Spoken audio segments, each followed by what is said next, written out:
And now it's time for another installment of BK Bullet.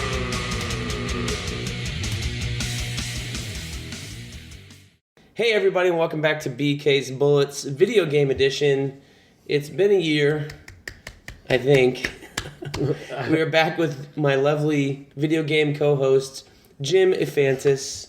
This is the video game podcast on a Comic Timing podcast network.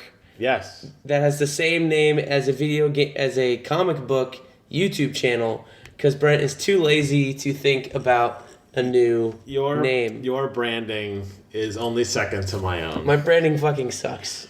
Also, of note, my voice is halfway gone, so You sound okay. if I sound different, that's why.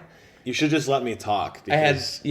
Well, I want to tell the listeners why. I had the pneumonia and the flu and bronchitis at the beginning of December. You did? Which is why I was radio silent for a long time. Yes. And then I got to Christmas, my voice came back, and I was happy about that. And then I went back to work, and it went away again. And I have no idea why. And I feel like I'm coughing also. So please excuse me if I cough. I feel like Dick Grayson taking the mantle of your channel because it's only me now. Yes. And Your two videos have done just as poorly as my videos. I was gonna do a video on Reign of Supermen, but I don't know. I don't want to step on. You know what? We could also do a Comic Timing podcast. Whatever you want. A real one. We could whatever you want. We should probably do that as well, since we have the real. You're here. Recorder. You're here. I'm here. We're here. So Bing Bang Boom, we're talking video games in 2018. It is now 2019. We are recording this on the 15th. So we're halfway through the month. So Jim has had 2.5 months almost of waiting to think about his games of the year for 2018. Because pretty much beginning like this November 3rd, you proclaimed to me that you knew what your game of the year was. Yes. Already. I proclaim, and you know the thing is, so many people. I have 1,370 subscribers, almost 1,400. I will say that not a lot of my videos get views, but there's a loyal, I'll say 40 or 50 that always comment on every video I do. If you go back and look, if you just look at the person commenting, it's the same. You got to give them a while because sometimes it's not, like I'll upload a video and like a month later, it'll be the same 40 or 50 people. And they all have been asking me, what is your game of the year? And I keep saying, you have to wait. You have to wait. I want to save this moment for Brent. So they're going to have to track this podcast down. I will tell them a video I'll do like a 30-second video once you upload this in like another month. That I will this is where to find the definitive This is proof. the game of the year discussion. Well, welcome any Viper Magic YouTube channel viewers to the Comic Timing podcast. What we're about basically is we talk about comic books, comic book related movies and TV shows, and occasionally Jim and I will do a video game podcast on here, and that I believe is what led him to start writing for video game stuff on various blogs he started and stopped over the years, and now has grown into a full-fledged YouTube channel that can make money off advertisements. About $2 a day.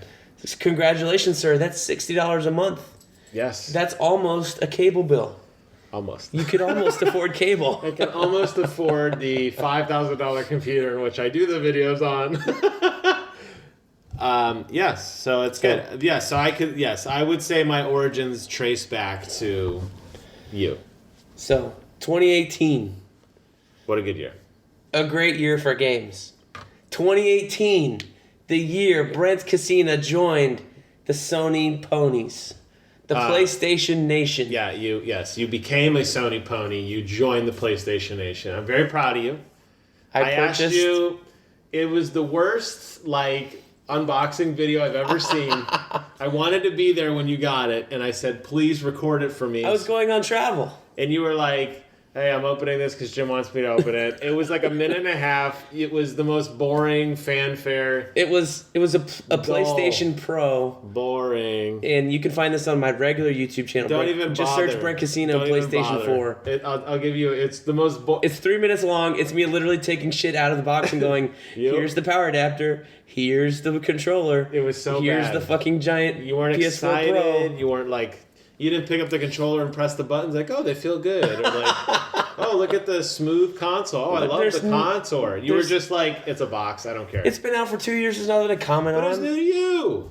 Whatever. Listen. I was more excited about the games I was Had going I to get to been play there, on it. I could have been your hype man, and we could have made you some of that sweet YouTube money. Yeah, no thanks. Yeah, but no. So you did join the Sony world, and I'm glad you're here. Although I think since Spider-Man, that thing hasn't been touched. Is that a fair assessment? That's a fair assessment. I did play the first 2 DLCs for Spider-Man. Yes. And I was gonna play. The third was downloaded, and then Christmas happened, and I haven't turned it on since. Okay, I played the first one, and I really liked it, and then I figured I'd wait and do the other 2 one shot. Yeah. And I know they're all out, and I haven't gotten around to it. So there you have it. But I will say, trying to navigate the PlayStation Cross media anything bar. is very difficult. I don't know. Not being familiar with it at all and not knowing where anything is, I think being new to it Gotcha. hurts also. But also, just the way Xbox has like evolved their, I give them shit a lot for entirely changing their OS every year. And all the wasted screen space. Yeah. Right, but you know what? I don't mind the way. See, I think, like we were just upstairs in your man cave, and you didn't have a background on your Xbox. Yeah, I don't use So what are you complaining about wasted screen space on your Xbox homepage for? You I scroll would over have to a the background. store. I would have a background, but there's no point. Well, each achievement you earn on Xbox, if it's a good game like Star Wars Battlefront, the first one, it has a bunch of different screens on it. It's a shitty game like Bungie, Destiny. It's just some stupid emblem. Some gotcha. of them are good, some of them are cool. But you can assign those achievement screens as a backdrop. I've had the same backdrop since the demo of Battlefront 1. That, I see how you're into it. I'm so into it. But Yes. I think that's cool. I do think the PlayStation 4 themes are cool. I did download a few. Yes. But they're so focused on showing you the background art on the theme that I think it sacrifices the utility of the screen space I gotcha. and everything else for that. And then when you bring up a menu, it's totally gone, So I agree. I can navigate on an Xbox significantly faster because I can hit the Xbox button, hit down once, hit A, and I'm already in my library. As we're on PlayStation, you have to scroll over to where it says library, and then that opens it up. But depending on how many things you open, it starts sliding to the right. well, even then, like you have I have Spider-Man downloaded on my PS4. I didn't buy a disc copy. Gotcha. But you load that, and then like the space below it loads for all Yeah. your trophies and DLC, and you can go and peruse that. But Right. I think that significantly slows operating that thing. I agree. And then just having the icons instead of the words, I think hinders it as well. Because then I'm like, wait, what is this? Oh, is that settings? Oh, I can't tell. And then some of the stuff is just hidden. But, I would be okay if Xbox gave a mode where when you turn it on, it's just a background screen, and the only way to get anything is to hit the Xbox button, and it brings up something on the left. I'd be okay with that. And get rid of everything, all those ads, everything. Recently played. there's still ads on PS4, though. That's what I'm saying. No, just PlayStation the same way. Get rid of everything. It's just a blank background. I can enjoy it, and then when I'm ready, hit a button, and it pops up. That'd be cool. I don't know. It's my exclusives machine, though, for PlayStation, so that's mainly what it's for. That was how I felt about Xbox, but now I've Until they didn't reversed. have exclusives. But now I'm the opposite. Now I'm all Xbox, all new games Xbox, PlayStation exclusives only. So I'm in the same boat with you now where initially I was really hyped on PlayStation. They could do no wrong. They had better games. They had better exclusives. They had all the cool bonuses. But the performance of the X is so much better. I can't go back. Well, I was just about to say that's because you have a Xbox One X, which I also obtained this year in 2018. Not this year, but last year. What a year for you. What a year. And I got a new TV, so basically the short story is for the listeners, my TV freaking died right before Father's Day. And my Father's Day present was going to be a PS4. Right. So I didn't have a TV in my man cave to watch movies, play games, etc., etc. Right. So I ended up buying a 4K HDR TV, and then I got a PS4 Pro Right. shortly thereafter Right. because I was going on travel for a long time and wanted to play some PS4 games. And then I think it was August. There was something at GameStop, trade in any Xbox One, and they would give you like $250, I think. $250. Right? So I traded in my Xbox One S To get an X. to get an Xbox One X, and I only paid $250 for it. I think that was a great deal. And I love the X. I love the power. 4K Everything is looks amazing. great. I knew once you got into it, because I remember you came over when I got the monster TV upstairs, and you said it's okay. I don't need it, but it's okay. And now you have it. I bet going back would be like, oh, this sucks. I really need 4K. HDR I think really shows the best on games. Yes, as absolutely. opposed to movies. Yeah, we watched that Wonder Woman movie and we saw no difference at all. It's very hard to tell. I didn't I think notice that it. what they're going for is like more realistic colors in movies. Oh, okay. And even then, sometimes they're not going for realistic cover. Like the movie may not be going for realistic colors, Right. Because they want it to be tinted blue or whatever. So it tones everything down. Whereas a game, they're like, we're going to make this look as stylized or loud or realistic as possible with the sun rays and shit, and they turn everything up to 11. I agree. So I think it's more of a show off for that technology. I agree. But Now you're a member of the 4K Master Race. Welcome. I'm a 4K dual console owner, Master Race person. Thank you. I don't have a Switch. It took a long time to get you. That's okay. It took a long time to get you there, and I won't even push the Switch issue. I'm just glad you realized that you can have more than one console. I realized it. It'll be okay. It's okay. I have achieved it. Yeah, you got an achievement or a trophy. You're choosing. Achievement. Bought competitor's console. Dun, dun, dun. Da-da. And your Xbox still worked just as good. It wasn't like it slowed down. Yep. And it's playing more and more of it Yep. every time. See? So, there you have it. There's our hardware update for 2018. Yes. Hey. I didn't get any new hardware. I had the same stuff. I mean, a computer, but I'm not even gonna talk about that. Yeah. It would go over your head, and I don't. It doesn't matter. It is the most powerful computer you can buy with money right now.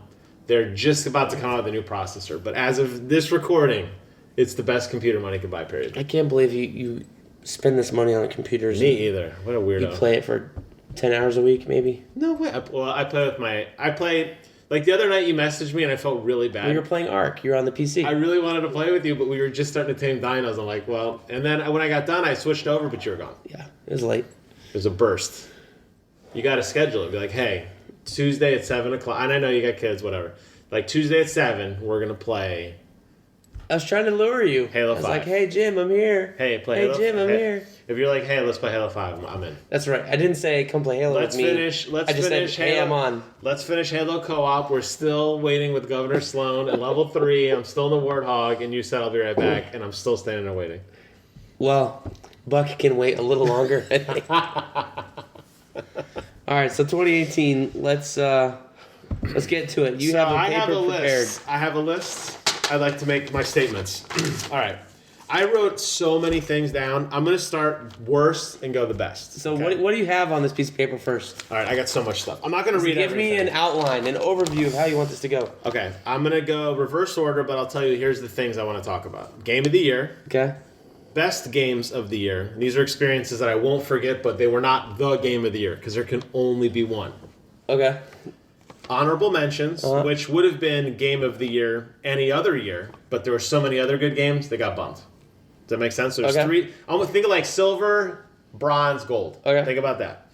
Then I have games that were really good, but had a significant flaw to them.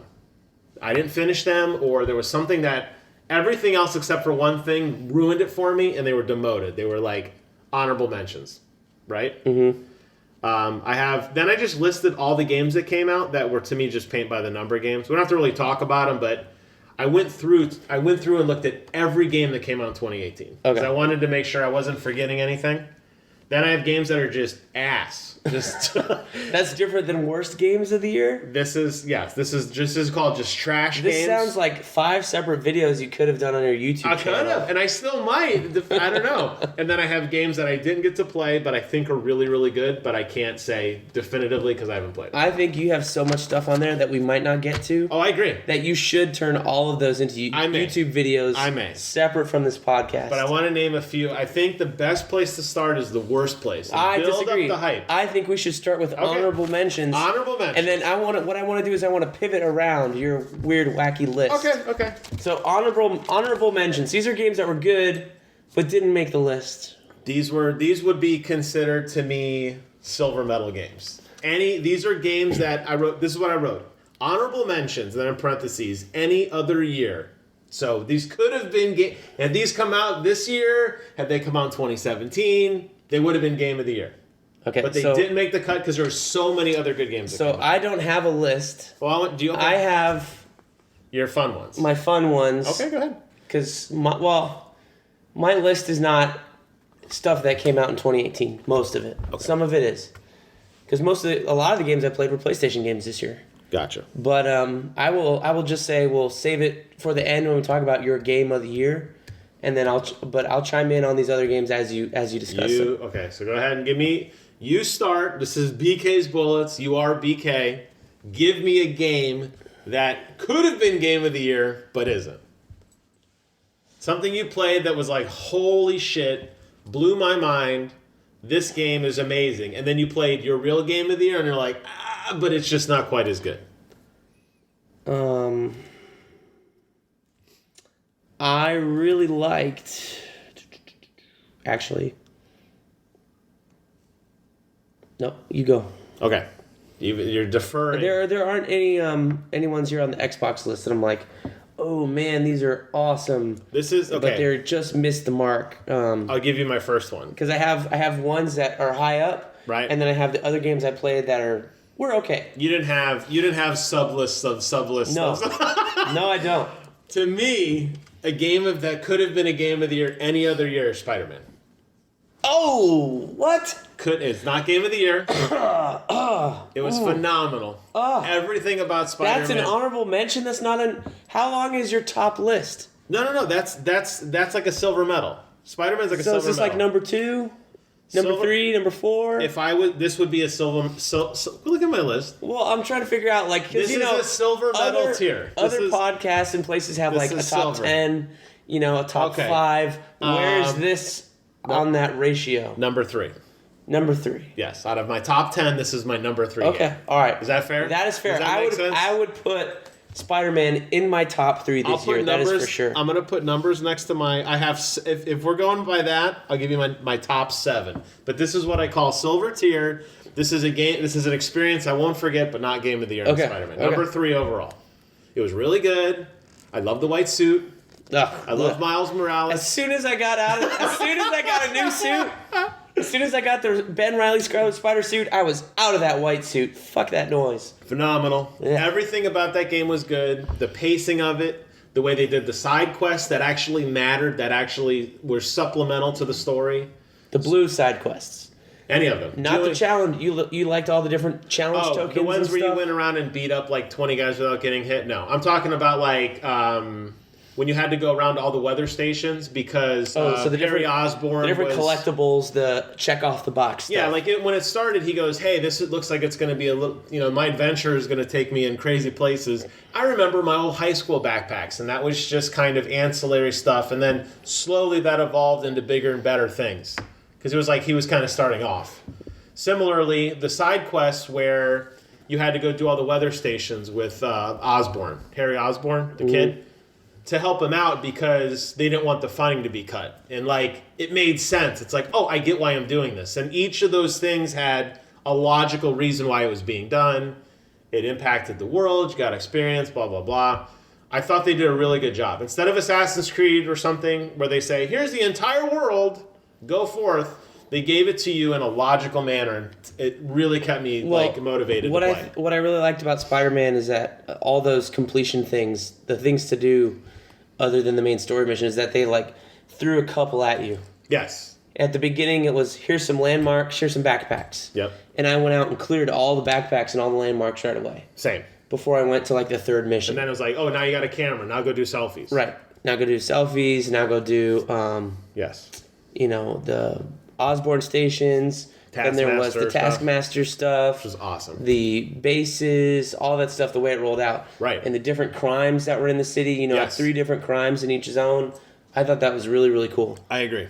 It would have been overwhelming with all that was unlocked at once, but I like the way that they rolled it out. I thought that was really good. I think any other year, that game would have been really game of the year. But it was, I wouldn't say, I mean, the story I wouldn't say was the best story ever, but the way it ends when you're fighting on the side of the building was just insane. The HUD went away, your costume's all ripped, and you're fighting, and it's just like that was an intense moment. It was really well done. If you go back and look at the way that scene was framed, it was so good.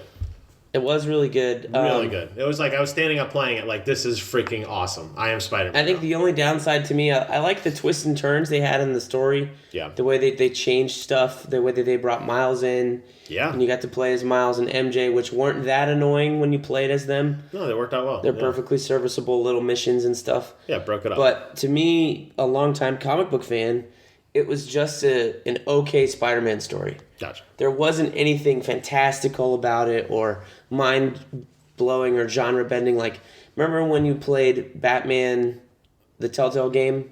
Did you play the whole thing? No. But I know you liked it, and you said there was some major change. That one, there were swerves on it. They made Thomas Wayne, Bruce's dad, like totally evil in that game. Gotcha. They made the Joker one of your best friends. A lot of weird stuff in that game. They didn't do anything too wild in this game to throw me off, to make me really think it's a cool story, cool hook, where it was a perfectly fine, like, alternate Spider-Man universe where everything's pretty much the same. Unlike the Into the Spider-Verse movie, which I thought that story there was way better than the video game one. Gotcha. But, I mean, we're talking 2 hours versus 15-hour story. I think when you look at... I would agree that the story wasn't the best story ever, but I think when you look at the gameplay, you look at the graphics, you look at just the feel of it, it was one of those games, and I know you're in the same boat as me, it was one of those games that when you weren't playing, you were thinking about playing it. What I did like, it keeps bringing you back to it. The web swinging was fun, doing tricks in the air. Oh, it was awesome. What I did like also was that anytime you changed your costume, it was also changed in the cutscenes. Everything was rendered. Every cutscene. And the costumes were so distinct. Everything was distinct, and they updated the designs too. Like it was like the Ben Reilly Scarlet Spider costume, which is all red jumpsuit and a blue hoodie with a black spider on it. It's like one of the first ones you could have unlocked. Okay. It's on that top row. Great costume, very simple. Big wide eyes. It could have just been a red spandex suit, right? It looked very similar to the classic costume you start out with right in the game before you get the white one with all the ribbing and stuff. But any comic-based costume they put in this game, they updated. Like this looks like the Tony Stark Homecoming suit. It's got ribbing on it. If you zoom in on the arms, it's got a texture to the jumpsuit. It's got a material. They really thought out these alternate costumes to make it fit within that world and not just a slap-on Spider-Man skin. By the way, there's an animated costume, the manga Spider-Man, where he looks totally animated in one of the DLCs. That was awesome. And I put that on for a split second. It looks incredible. There's the negative comic one where he looks like inverse, like Mr. Negative looking skin. That one's okay. There's that was cool too. Another comic one late in the game, in the main game, where it's like a cell shaded Spider-Man. Yes, that was awesome. That's really cool, and he stands out from everything. Yeah, it looks like it doesn't look like he belongs. But what I really like too is they have the Iron Spider from Infinity Wars. I'm not a fan of the suit. I did wear it, but they did throw in the legs from that movie as a power. Then when the DLC came out and they threw in the real Iron Spider suit, the Tony Stark, red and gold, baby, from Civil War. My comic fans know what I'm talking about. I'm going to wear that the entire time I play DLC 3. What's great about Insomniac, so the Civil War, not the Civil War, the arms, okay? When you use that power, anytime during the main game, they look just like they do from the movie. They're red and gold, or black and gold almost. There's a lot of technology to them, all this stuff. So when I put on the comic accurate Tony Stark Iron Spider suit, I forget what they call it in the game. They probably call it something else, but it's awesome. Like they added little touches. They got little arc reactors in the boots and in the hands. Yes, I noticed that. That was cool. For propellers, because in the comics that suit can fly a little bit. Mm-hmm. It's got some extra technology in it. They made it look more Tony Starkish. Mm-hmm. When you put on the arm power with that suit on, it changes the skin of the arms to be all gold to match the artwork. And as soon as that happened, I jumped up and down with joy because that was a little detail. Significant attention to detail. Significant attention to detail. A little detail that somebody, a true comics fan, either at Marvel with the corporate stuff, Somebody the caught it. licensing said, hey, by the way, if you put in this suit, you probably should change the skin on the arms. You need to do a little extra work to really make this sing. And they did that extra work in a DLC, and it really made it sing for me. I love that moment in that game when I put that on, put the arms on. I'm like, I'm going to be, the suit that it lasted 6 issues, maybe less, but it's a lovely suit. It's a lovely suit. And the key there is the passion. And on my list, the sub genre, all the way I did ranking, that's what I thought. And I understand what you're saying. To me, I could definitely tell, not to the level you were talking about, that the guys who made this game really had a passion for it. They weren't spitting out a game. They thought of, I noticed other attention to detail, not that, but I noticed things in the game that I was like, wow. Somebody was sitting there at their desk and the boss came in and said, hey, you got to pump this out. And they're like, wait, I got to do one more thing. And it just shows how polished that game was. And everything they did, it was a real fan. It was a real love letter to Spider-Man. Whether you like the white suit or not, it was a real love letter to Spider-Man in the universe that they picked. So that, to me, is why it gets 3. It bumps out some other games because I thought they were technically good, but they didn't have that soul of the game designer, of sitting down of the team like, we're proud of this game. Like, this means something to us. Okay, next honorable mention on your list. Okay, so that was number 3. We'll go to number 5. I'm going to jump down a little bit. Okay. So this would be my bronze tier. And I also want to do this to get a rise You're out of jumping you. around a lot. I went from 3 to 5. I know, what happened to 4? Well, I want to save 4 because 4 is a real zinger. I want to save 4 and 1 to the end. I think you should save 1 and 2 until the end and then just do the rest down. Okay, I could do that.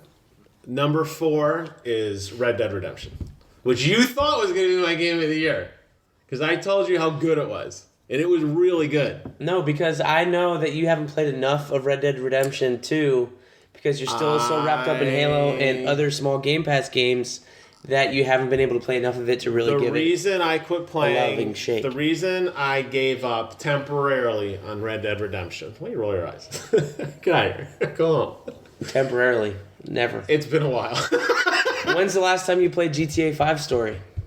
Actually, I downloaded it because I got it for free on Amazon, so one time. I did the first Did you level. complete the story, though? No, I never beat it on computer. That's what I'm saying. That's the problem, I think. Red Dead Redemption is one of those games that is an absolute masterpiece. Everything I said about Spider-Man in terms of attention to detail, multiply that by infinity. Every little detail in that game is realistic to what should happen. I know. The horse balls shrink. Yeah. The problem is, as I say with like games that have like a soul or a passion to them, this game feels manufactured. It feels like Rockstar is like, hey, we need to make another game. Let's go all in on the technical aspect. Let's get an over-the-top graphics and design level design, and then we're going to give you, I don't want to say a ho-hum story because that's not true, but it lacks those big moments, like how I said I stood up when I was doing the final boss in Spider-Man. Never in Red Dead did I like get amped up and like, whoa, that blew me away. I never felt that. And in Red Dead, I'm definitely not feeling that. That's why, to me, I was like, what's a better game, Spider-Man or Red Dead? I'm like, it has to be So it's a Red Dead. masterpiece in everything in terms, except for pacing and storytelling. And the storytelling is good. I mean, you're definitely seeing a progression of Arthur Morgan. He's definitely a good hero. The problem is you do a lot of filler quests that I think Spider-Man nailed. I never felt in Spider-Man like I was doing something because I wanted to get more experience, or I never felt something in Spider-Man because I felt like it was a chore. In Red Dead, there are missions that I'm like, something really cool happened, and I'm taking your kid fishing. I don't care about your kid. I want to get back to being a cowboy. But I had to clear the map to progress. And I feel like with Spider-Man, everything I did felt like at that time it made sense to do. And they even prompted you in Spider-Man like, hey, I better take some time off to go do something in the city, and then these cool things happen. So Red Dead, I was really, I for a long time in my head, Red Dead was game of the year. It really was. I was like, this is perfect. To not say this is the best game is a travesty. But the more I played it, the worse it got. Is Shadow of the Colossus remake your game of the year? No. Thank God. Not even on the list. For the longest time, Jim's been going like, Not even on you're the not list. going to guess my game of the year. Not You're even not on going to the guess my list. game of the year. Not even on the list. And then it was ending, and the year was ending. I was listening to one of these other gaming podcasts. Not even on and the they list. talked about the Shadow of the Colossus remake. And I know that's Jim's favorite game of all time. It and is. blah, blah, blah. I'm like, oh, here we go. Game of the problem- year for a remake. The problem is great as Shadow of the Colossus looks, in my head, it looks better. And as good as it sounds, in my head, it sounds better. There's nostalgia, rose-colored glasses, all that crap. All right. So those are what I'd call, that's the cutoff. I'm going to skip 2 and 1. Like you said, we'll go down to 7, and then we'll go back up. Is that fair? These are other games that I think are important. That I need to tell you why they're good games. No. Go. How big is your silver tier?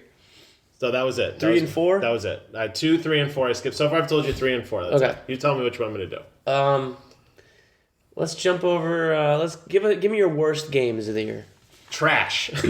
I'm going to go really quick through these. Yeah. If you heard of them, I'll talk about them. If not, we'll move on. Okay. Fallout 76, number 1 shit game of the year. Wait, I've never heard about this game. Tell me more about it. Okay, Rachel and I tried to play it last night. It's been out now for 2.5 months.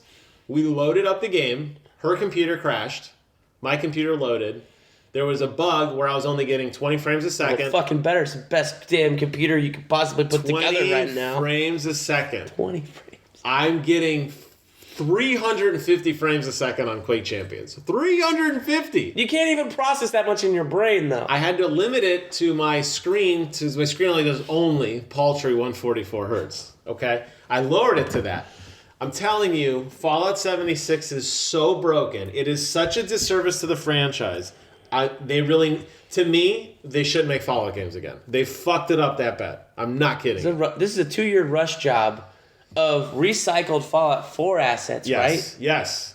And the assets have been recycled. Spent 2 years making a map and taking out the NPCs and not writing quests Yes. and writing netcode that doesn't work. Fallout 3 was recycled assets to Fallout New Vegas, was recycled assets to Fallout 4. All 3 of those games, phenomenal.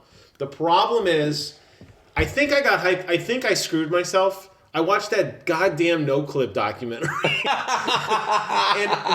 and Danny O'Dwyer hypes up the guys talking about all the love and effort they're putting into 76, and they hired this team to redesign the world, blah, blah, blah.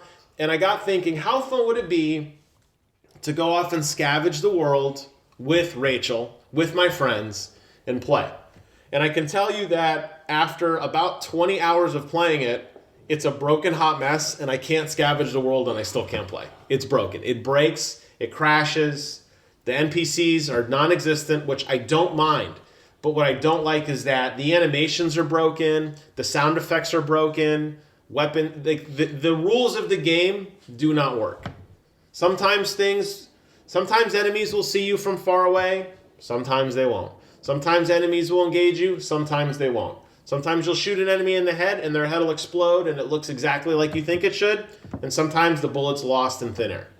And it's extremely frustrating. And it's, as a fan, I mean, people are jumping on the bandwagon because people are sheep. But as a person who's a diehard fan of Fallout, this game like ruined the franchise. And I don't want any more Fallouts. I want to just, in my head, let's remember what Fallout 3 was and let's kill the franchise. You've got the helmet. You're done. I want, there's no reason. You got your shitty bag. I got the Pit Boy. You got the Pip-Boy. I'm done. You got your shitty bag. Did you get a new bag yet? I should be getting it at the end of the month. You ordered a new bag. No, it came, I mean, it wasn't, you put it in your info. What was the other thing that they were complaining about in that collector's edition? It was the canvas bag was the number one thing. What was there? I thought there was a second thing they were harping on. Nothing comes to mind. Everything else was as advertised. It was like the bag was the real swerve. Oh. You probably didn't. This is another trash game I'm going to mention. Both of these quick. Hello Neighbor. Probably didn't play it. We were just upstairs and you said that's okay. It's okay, but it's not great. And the more I think about it, it doesn't work well. It's like a escape the room game. You have to you're locked in a house. To get out, you got to get the key. To get the key, you got to find like Mousetrap. The problem is the mechanics don't work all the time, and you know what you're supposed to do because you look on YouTube after 2 hours of not figuring out how to do it, and the mechanics don't work, and it's frustrating. And the reason it goes in the trash category is because it had such promise. Okay. The next game. You probably didn't hear this one. Final Fantasy Dissidia NT. This was an add-on to the online game that you This guys ordered for a was- collector's edition, right? No, this was a take all the characters of Final Fantasy and put them in Dynasty Warriors. So Okay. Cecil from Final Fantasy 2 fights against Sephiroth from Final Fantasy 7. That kind of stuff. Okay. Really bad fanfare. I knew it was bad. I played the beta. I'm not kidding you. The next one down, Metal Gear Survive, the reason I'm bundling these together, they dropped price by 80% within the month. You played Metal Gear Survive at all? Yeah, I did. You're a glutton for punishment and just spending money on games. I want to believe. You know, instead of, I have a resolution for your 2019. Instead of playing these games, which you know are crap, I didn't like know. Metal Gear Survive, I didn't know. you should instead save your money for something else later and go upstairs and go onto my Voodoo account I logged you into and watch a movie. I did watch John Wick and it was really good. You need to watch John Wick too. I didn't buy Metal Gear Survive. I procured it in another way. All right, the other two, real quick. We Happy Few. That was a game that had a ton of fanfare and it was trash. And then lastly, Quiet Man, which came out a ton of fanfare and it was trash. And those are frustrating me because E3, you know how I am at E3, how hyped I get. And they talk and talk and talk about this is going to be the greatest thing since sliced bread, and these games come out and they're shit. And it pisses me off. And I'm looking you in the eye. Well- You can hear in my voice, I'm mad. I'm pointing at Brent with my pen. I'm mad. Maybe I'm mad. Maybe you should No. hype down a level Can't. during E3. I can't. I love comic books, but each time they announce a new event for comic books, I don't get as hyped up as you do Bullshit. at E3. What's that Joker background you have on your phone and your computer? Okay, I am hyped up for White Knight Part 2. I forget what it's called now. Brent comes Sean running. Gordon Murphy's next Brent volume. comes running over like he just got laid. at Curse work. of the White He Knight. comes running in and Curse of the White Knight. he's like, "You're not gonna believe my favorite Don't artist ever." fail me, Sean Gordon Murphy. Not my Gordon favorite Murphy. ever. I don't know. I don't. Favorite new discovery. Favorite new discovery. I haven't read anything by Sean Gordon Murphy until I read White Knight. I wear my heart on my sleeve, and I'm telling you that when these games get hyped up, I believe. That's why Fallout was such a hit to me. Maybe everybody else saw it coming. I played it, and it's bad. Everybody said it was bad, and you were still playing it, going, "It's okay." And then I I get here snapped. today, and you're like, "No, it's fucking terrible." Fuck this! All right, back to good games now. I'm moving on. I'm going back. Happy games now. Why do you keep looking at my list? No cheating. I'm just trying to see the categories. Recap. Number 3, and we're going just top 7. Don't worry about the other Okay. stuff. Number 5, game of the year, Sea of Thieves. Now I'm going to tell you why. You might say, well, A fucking empty ass game when no, it came out. They added so much content to that game. So much content, but Quest. what are you doing? It's you know, the reason that You're Spider-Man running was, around bailing water out of the bottom of your boat, climbing fucking stairs to throw it over the side of the wall, and doing it over and over and over again. I don't understand that game. The adventures that I had in that game, because the system works, the mechanics work, the graphics are beautiful. The fun I had in that game is the fun I had in Spider-Man when I wasn't playing the story. Give me Skull and Bones. Hopefully that lives I up. played the beta. Don't hold your breath. I'm telling you that with Sea of Thieves. Were you even allowed to say that? Sure. I don't know. No one listens anyway. Listen, do you... What was I going to say? I was going to say Final Fantasy. Now you got me all mad. Listen. Minecraft. Thank you. Minecraft. Never played it. Well, and everybody who plays Minecraft is an asshole, right? The 2 billion people that own this game. I didn't say they were an asshole. But my point is, you make your own fun. They put you in a world that works with physics that work, with mechanics that work. There's a progression in your character. It's not to the level of Minecraft. You don't craft anything. But when you're sailing around for 4 hours trying to find a key that somebody hid, and you know that the key's hidden on this island, and you find it, or you steal from somebody, or you raid another ship, the mechanics work exactly the way they should. It's really satisfying. I think I have a problem with games where it is make your own fun. I understand. And for me, with the group of friends I have, we're all hyenas. We all laugh and drink, and it gets even better. But I'm telling you, some of the best moments I had of 2018 were sailing the seas with these guys, being assholes to people, or helping friendly people out. I building can see how in a alliances. group environment that would be Absolutely, really fun. absolutely. But when you sat me down and said, "Here, try Sea of Thieves," and I played by myself with you telling me where to go, and I was searching for this effing treasure on this island, digging in the wrong spot the whole time. You were looking at the map. Because the map was incorrect or wasn't detailed enough, or you couldn't zoom the map in to really look at it. Imagine the I said no. Imagine the excitement I said of that. no. Imagine, I said enough. Imagine Next the excitement of your boat ship full of treasure. You're digging, and an enemy ship's coming in the horizon shooting cannons at you. That's a thrill. Number 6, A Way Out, which I don't think you played. No, I did not. So A Way Out, what was really cool about it was heavy story based. The gameplay mechanics definitely take a backseat. But it was about what the turning point, and I don't want to give spoilers away. I've been very good so far, but no spoilers. So I'm proud of myself. The turning point of A Way Out, it's you play with another person, whether you're playing couch co-op, as in you sitting next to me, or whether you're in another state. It's a split screen. I see your audio, I hear your audio at the same time I see and hear mine. So I get half the screen, you get half the screen.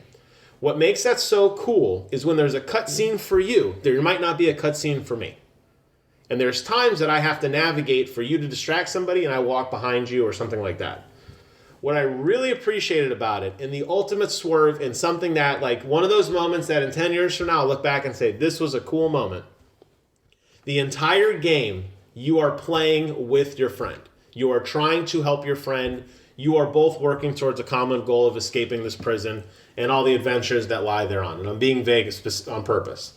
The very end of the game, that all changes. I'm not going to say why. Something happens. In an instant, I was playing with Matt. In an instant, we realized the only way to win was to screw the other person.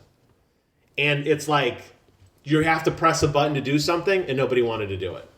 And I was talking to him like, well, which one of our characters should be the one to do something? And we debated it, and eventually we're like, screw it. And it was like this swerve of like, I want to help you, and now it's like, screw you, I have to live. I have to win now. And the way that they invoked that emotion in the game was really cool. And you don't have a computer, but if you did, the cool thing is only one person has to own it, and then anybody else can play with that person. It's a really good story. And if you ever want to play it, I will play it with you, and you'll see what I mean. Number 7, which I don't think you even heard of, is Dead Cells. Yes, I heard it. I bought it for my brother for Christmas. Did you play it? Did I hear about Dead Cells? I live on the internet reading about games. That dude from IGN No, but listen, you tarnished the reviews. Yes, I heard of Dead Cells. It's really good. I did not play it. It's really good. I did not play it. You played Nuclear Throne here a long time ago. Yes. And you said it was interesting. Interesting. It's that, but better, in my opinion.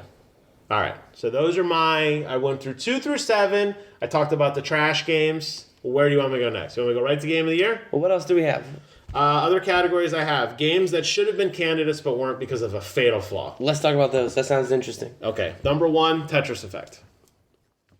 It's Tetris. What could be wrong with it? Tetris has a major flaw. Did you play it in VR? I have PlayStation VR version 2. I bought it the day it came out. You bought the version 2? Yep, the newest, latest, greatest Did one. you have version 1? No, I waited. Oh, okay. Version 2 adds a lot of changes to the actual hardware. The head port jack is different. The brain box is different. Works great with PlayStation Pro.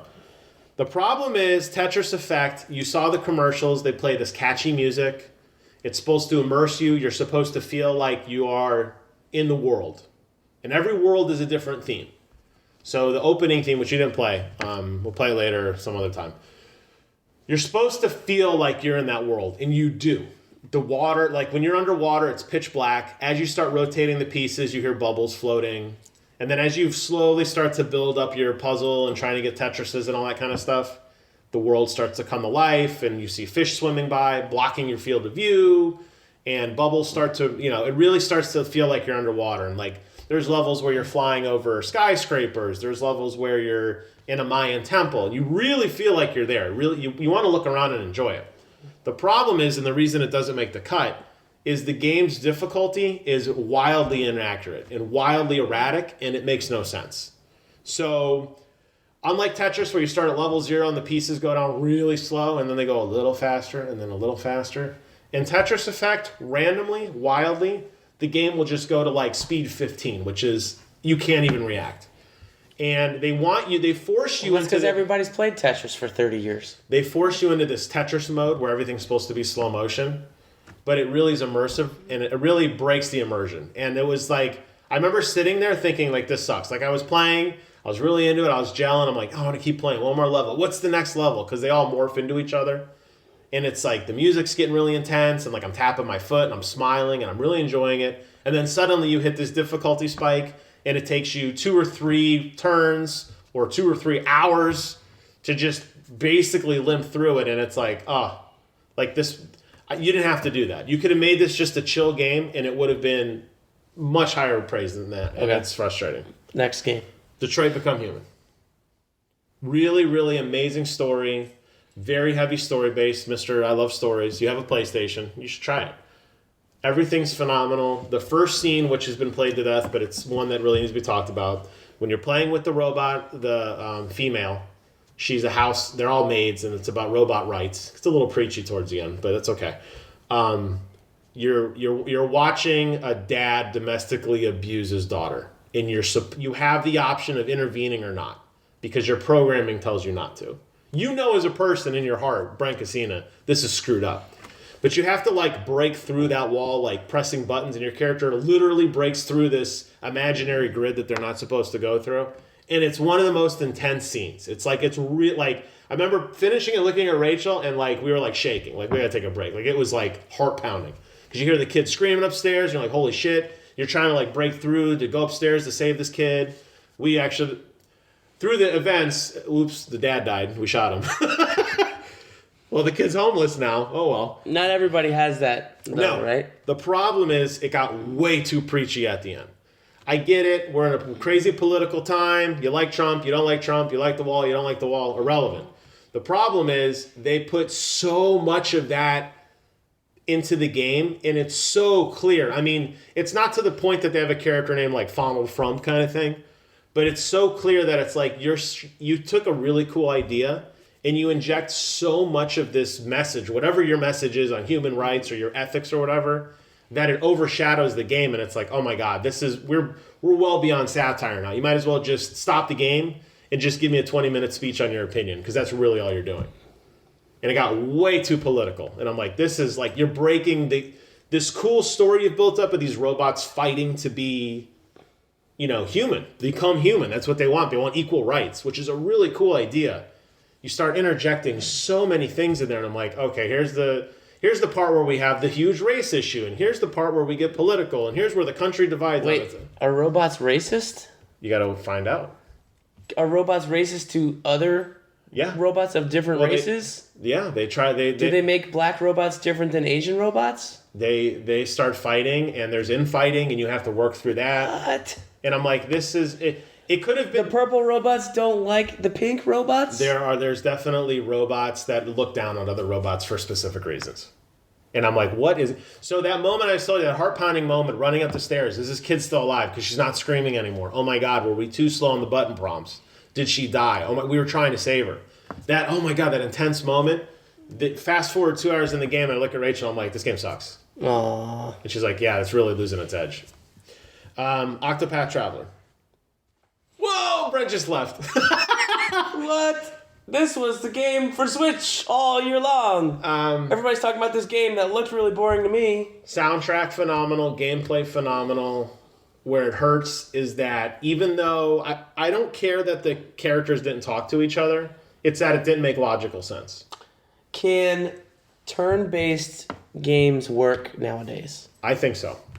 Because I remember playing Pokemon. I remember playing Golden Sun 1 and 2. I played them both. Right. With getting my Dijin and all that stuff. I remember playing Advance Wars, which... Oh, I loved Advance Wars. Advance Wars, and I played the first... Oh my God, I love Advance Wars. What's the one on horses that's just like Advance Wars? Fire Emblem. Fire Emblem. I played the first 1 or 2 of those.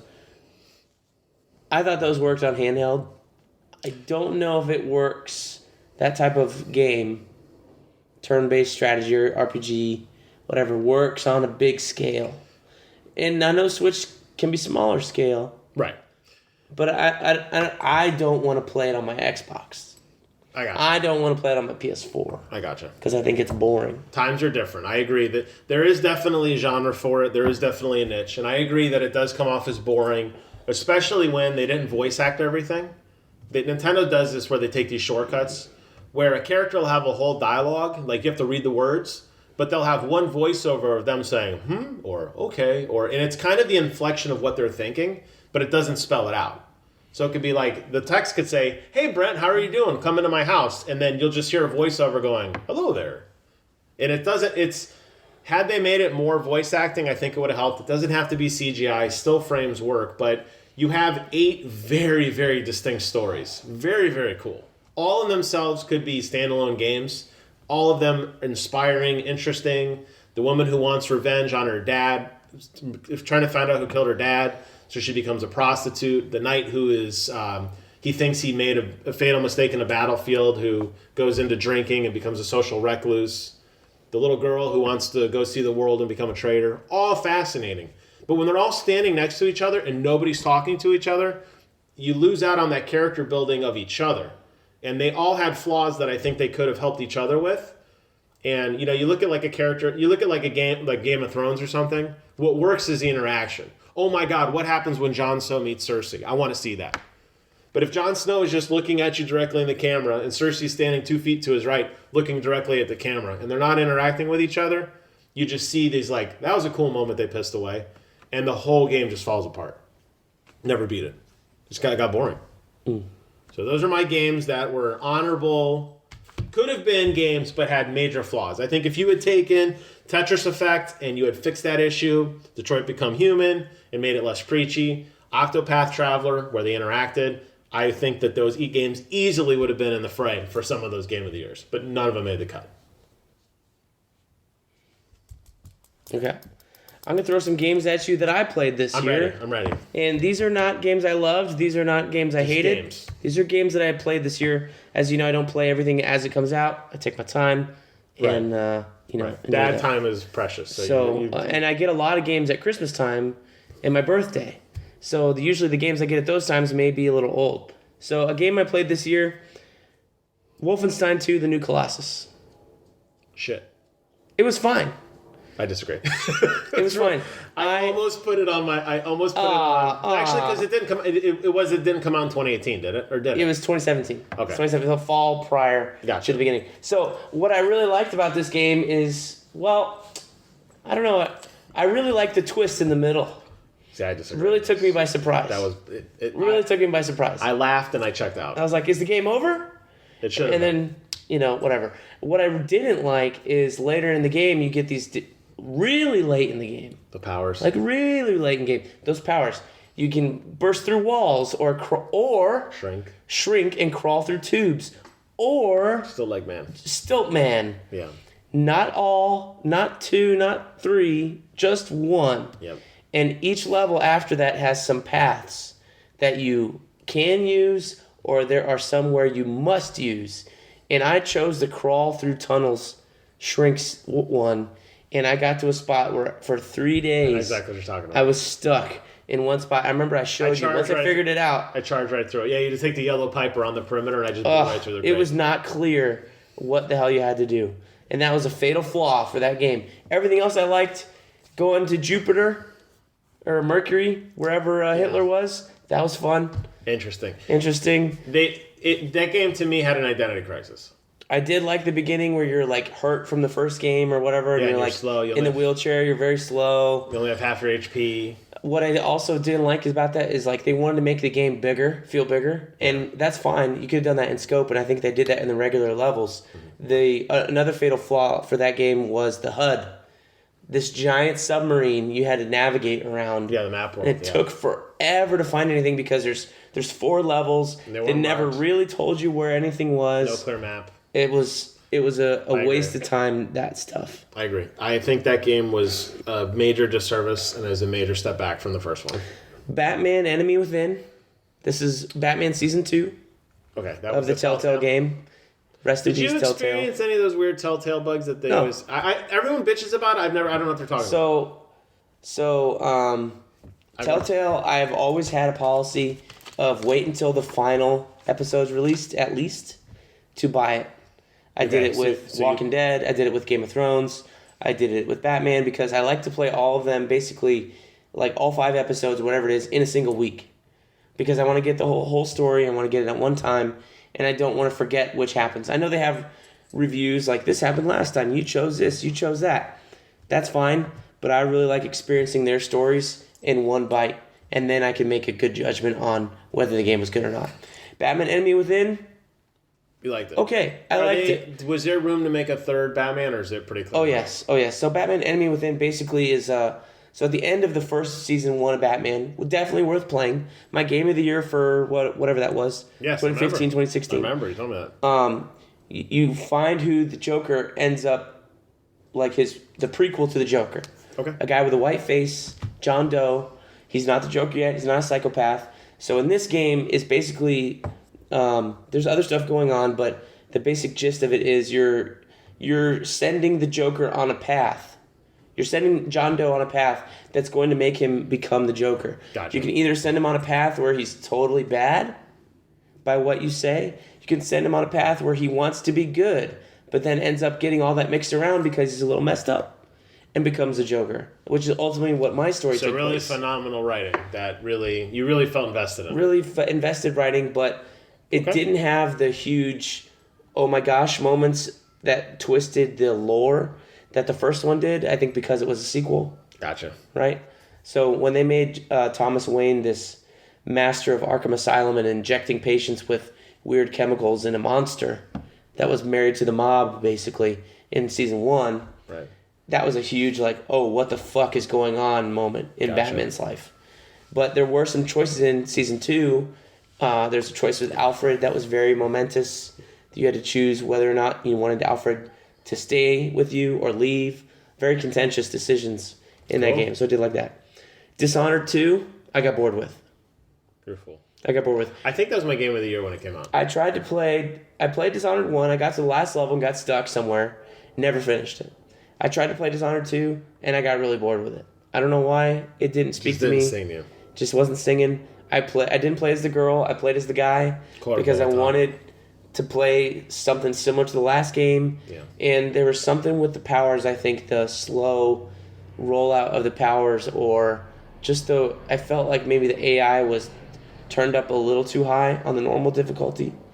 I didn't want to turn it down, but there were places where I got into something and I was trying to be stealthy, trying to use my powers, and it got turned, the little turned on, and it just turned into a big mess all the time. I agree.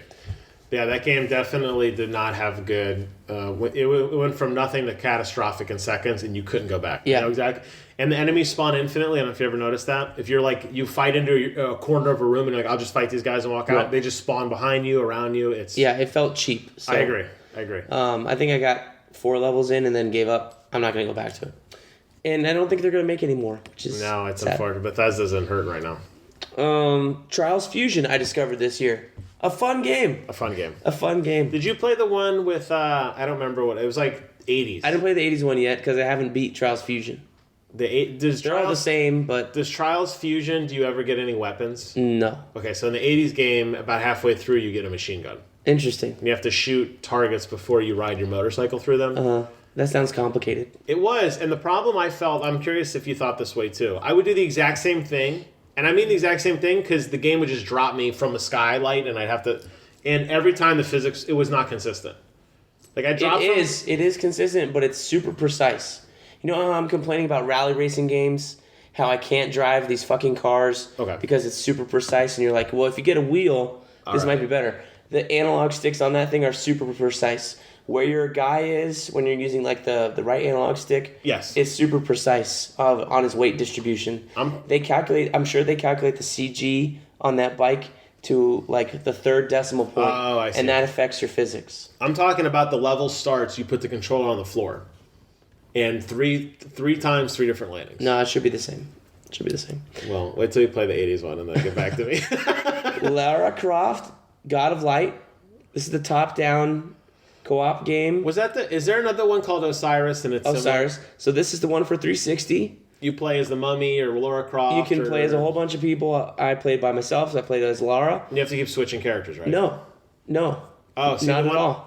The one I had, there was puzzles, and it's like, you got to be Mummy Man. But you can just press a button, and now you're the Mummy Man. Okay. Mummy Man can shoot a rope. This guy can shoot a whatever. I think I started the second one. I didn't get very far in it, but I really enjoyed God of Light or Goddess of Light. The first one, it's a 360 game. Gotcha. I played it. I had a lot of fun. Enjoyed it. Thank you, Game Pass, right? Or Games of Gold, right?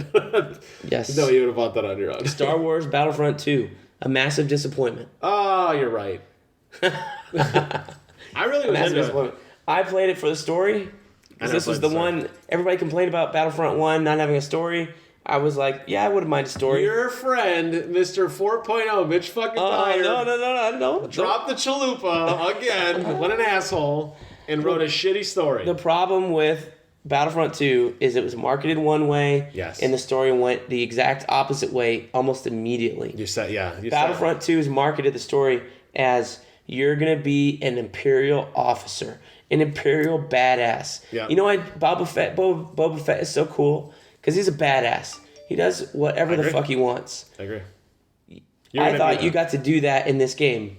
You did for 2 missions. And then she has a conscience. And then she has a fucking conscience and turns tail and goes and joins the rebels. And then you're playing basically every other Star Wars game that's come since. I played Rebel Assault. I played Jedi Knight. Played Jedi Knight 2. I played Jedi Knight or Jedi Outcast 2. Jedi Academy. I played the best one with the Force Unleashed games where in the second one he develops a conscience. Star Killer. You know, Star Killer. The guy I don't remember the I'm name. tired.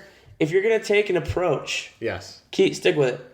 It's the exact thing that Halo 5 had with story wise. Oh wait, whoa. Marketed as Thank you hunting. all. Good night. Marketed as hunting Master Chief. Oh, I know. Did you hunt the Chief? No. 4 levels. You hunted the story. Maybe. You hunted the story and never Yeah. fucking found it. Yeah. The best Star Wars game was the one for N64 with Dash Rendar. I don't remember I never the name. played Shadows of the Empire. Phenomenal. Never played it. It's like Han Solo's older brother. I mean, I played demos of it, but never played it. Well, it's never A game I fell out of love with this year, and I don't think we'll go back to. Destiny 2. Finally. Destiny 2. So I played for the Forsaken expansion. I thought the story in Forsaken expansion was pretty good. Okay. But after I got to the end of the story, they said, hey, guys, there's a dreaming city here, and you get to open the dreaming city. Like, I don't play the raids, I don't care about that stuff, but in your story, you got to open the dreaming city. So I took a longer time to play it because I'm not taking 4 days off and playing it nonstop like a lot of these other assholes. They beat the raid, the dreaming city changes, and then they're like, child free. they're like, oh, by the way, you know, the dreaming city's going to rotate whether it's broken or fixed or not. Oh, yeah, right. And it's like, well, where in the story, on my story, is it broken at all? They It's not. took away that they took away that epic moment for you because they didn't make a world that was just your world. It was a universal world, and you were late to the party. Didn't know it. Yeah, Didn't know it that's- at the time because it's always been the same. No, you're right. Yeah. It's always been the same. That sucks. The other thing that broke it for me was the light. You had to be a certain light level to go in here. The grind to that light level was long. Then when I got there and found out I had to be an even higher light, like that whole area That just gets you in the door. is made for light level, like I think the max is like 600 right now, maybe more. Right. When they announced the seasons, they made it bigger, so it's higher than 600. But that whole area is made for like 580 to 600. You end as 500 when the story ends. There's a major gap. And you have to get to like 530 to get before you can actually enter the dreaming city. Yeah. Then you go in there and everybody's overpowered. Nobody's dropping everything.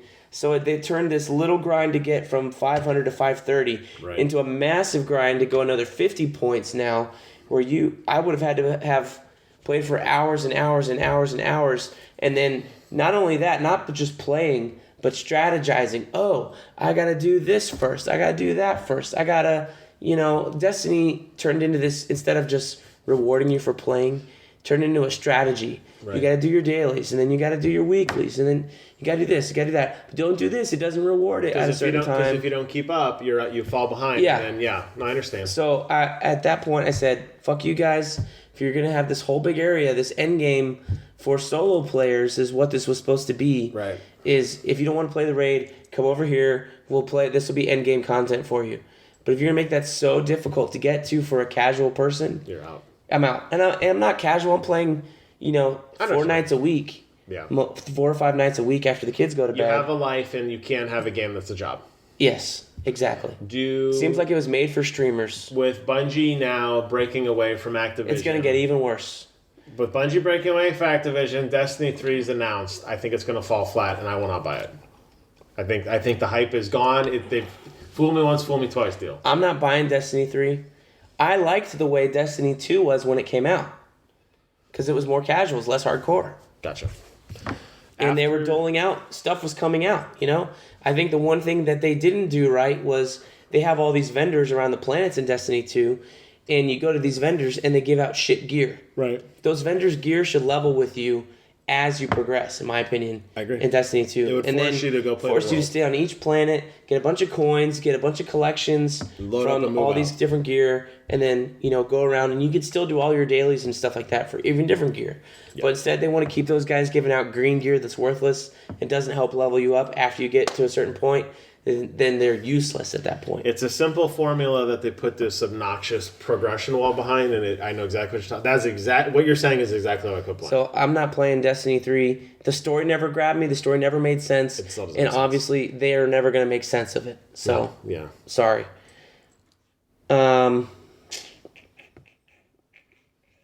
Let's go to another game. Toy Soldiers War Chest. Yay! Now, I was- You just played that today. This is the Xbox One game. Oh, that's the Those bro. other Toy Soldiers and Toy Soldiers Cold War are 360 games. I So see. this is the one that's on Xbox right now, and you look on it, and they've got an expansion pack with like Duke Nukem or Assassin's Creed and He-Man as your like hero characters you can take control of. The problem with this game is you're talking about difficulty spikes and Tetris Effect. There's difficulty spikes in the campaign of Toy Soldiers War Chest. Gotcha. Because you're playing along in the campaign.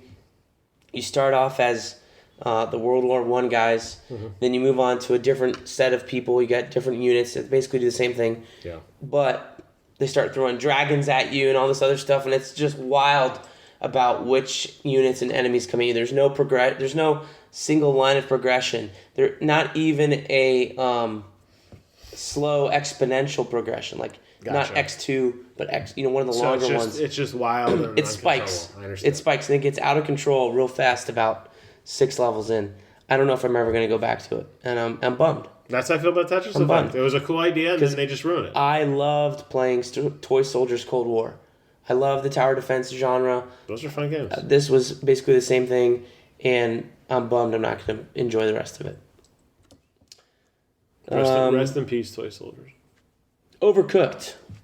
My brother came home for Christmas. I said, here's a controller. Let's play Overcooked. I tried playing it by myself, and it's near fucking impossible. You can't.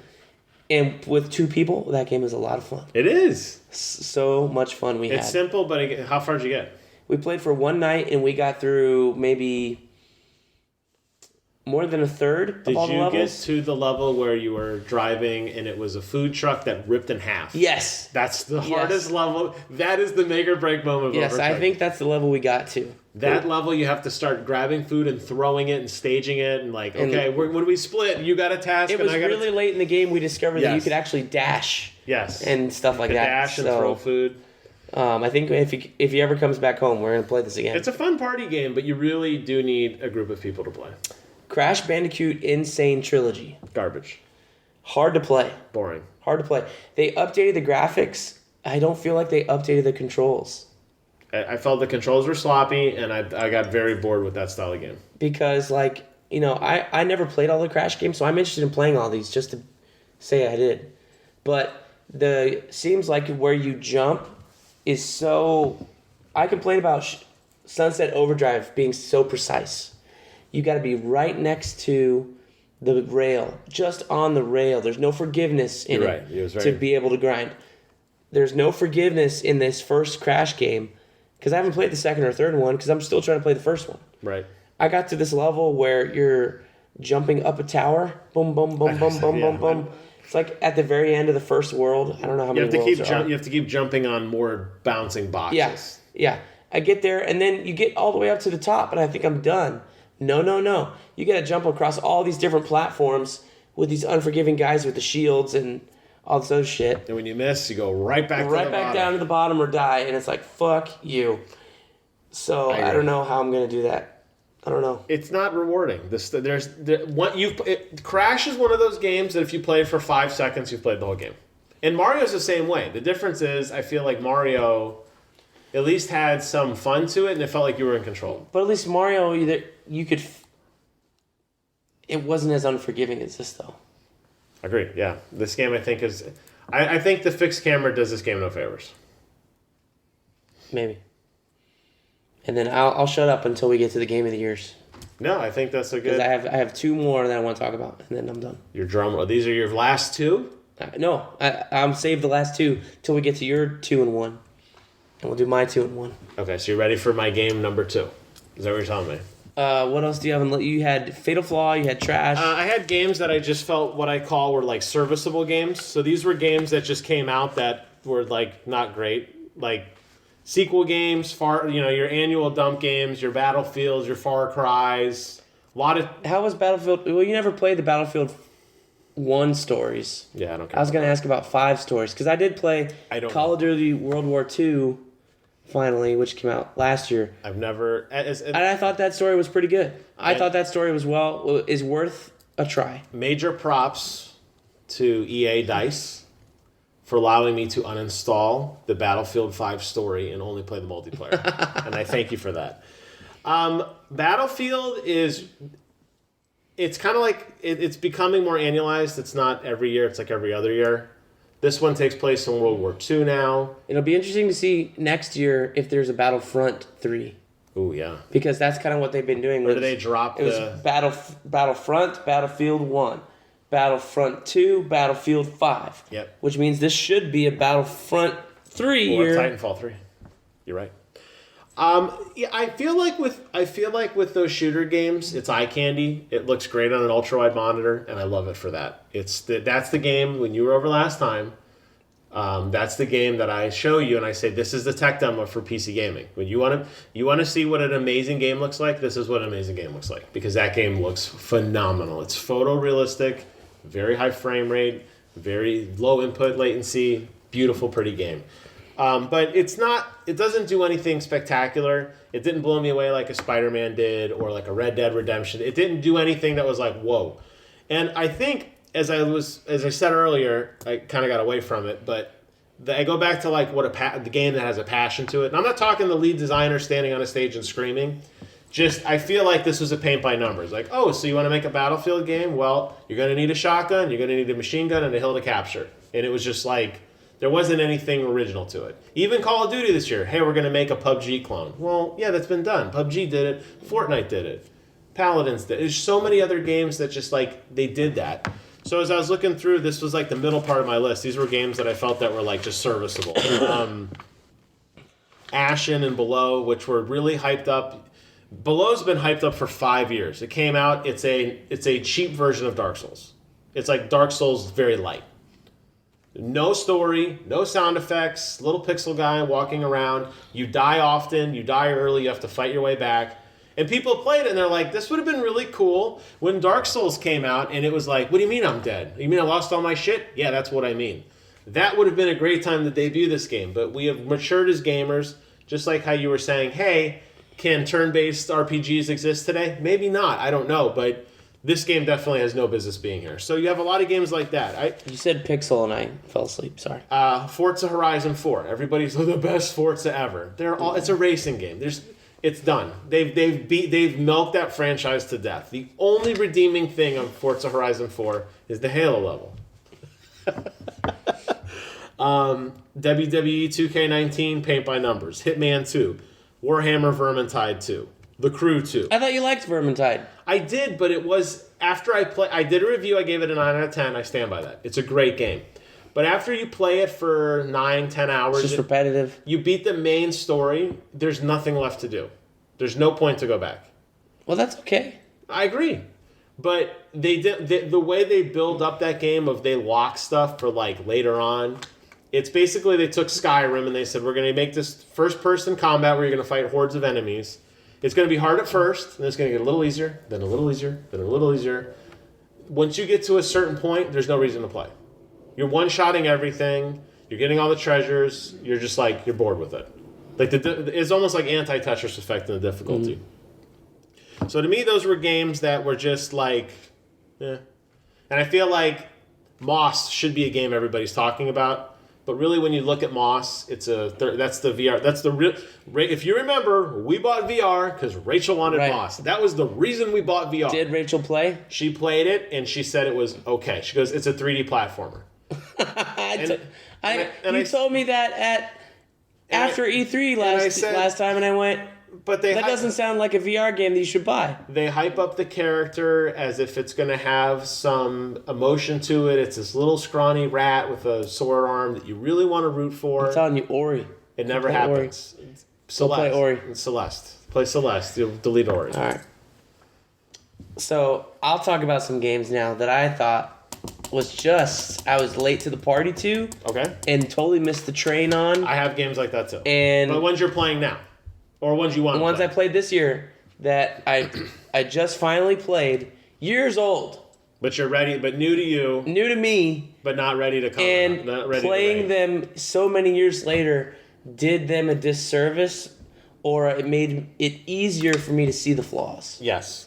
or see the patterns. And you say Uncharted, I'm going to stab you in the pen. I'm going to stab you in the eye with a So these are PlayStation games, Oh my God. which I played on my PlayStation 4. I went on travel and I borrowed the first travel trip I went on. I bought my own games. I bought God of War 3 Remastered. Yes. Because I never played it. I wanted to finish the original trilogy story. Yes. And I had a great time playing classic God of War 3. Yes. So much fun. Yes. Button mashing, sex, gore, angry motherfucker, just Leveling beautiful. up. Leveling up everything, getting all these weird weapons and all this Yes. stuff and, Yes. and magic. Yes. It's so much fun. Great game, great game, great game. Yes. I agree. Can't recommend it enough if you love the original God of War games. I agree. God of War is phenomenal. God of War 3 Remastered.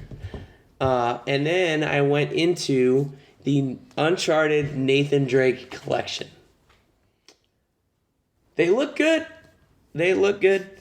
I played the first Uncharted. I was like, that was fun. And then I was like, it's a 10-year-old game, so I can see where this grows and stuff like that. I played Uncharted 2. I liked it a little more. I could see where they grew from the Uncharted games and stuff. Yeah. My problem with the Uncharted games, I think, as I played 3, I played 1, 2, and 3. Did I?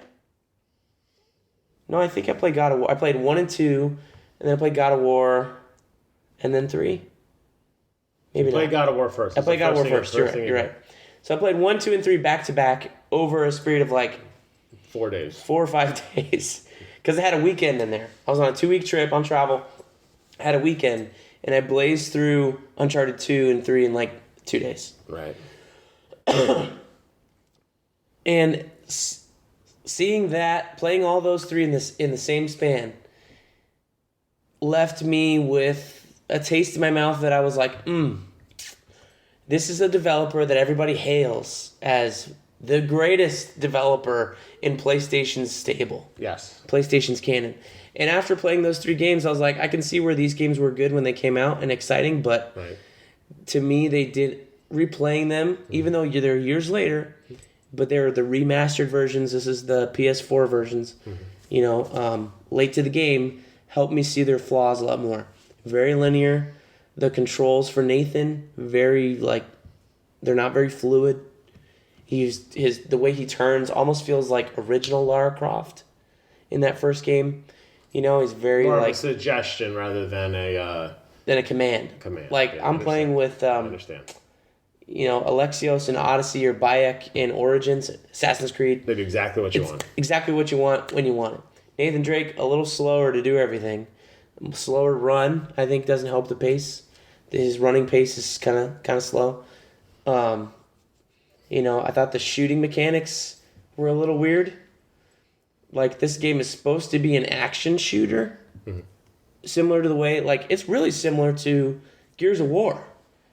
The Gears of War games were coming out at the exact same time, and I felt like Gears of War did the shooting better than Uncharted.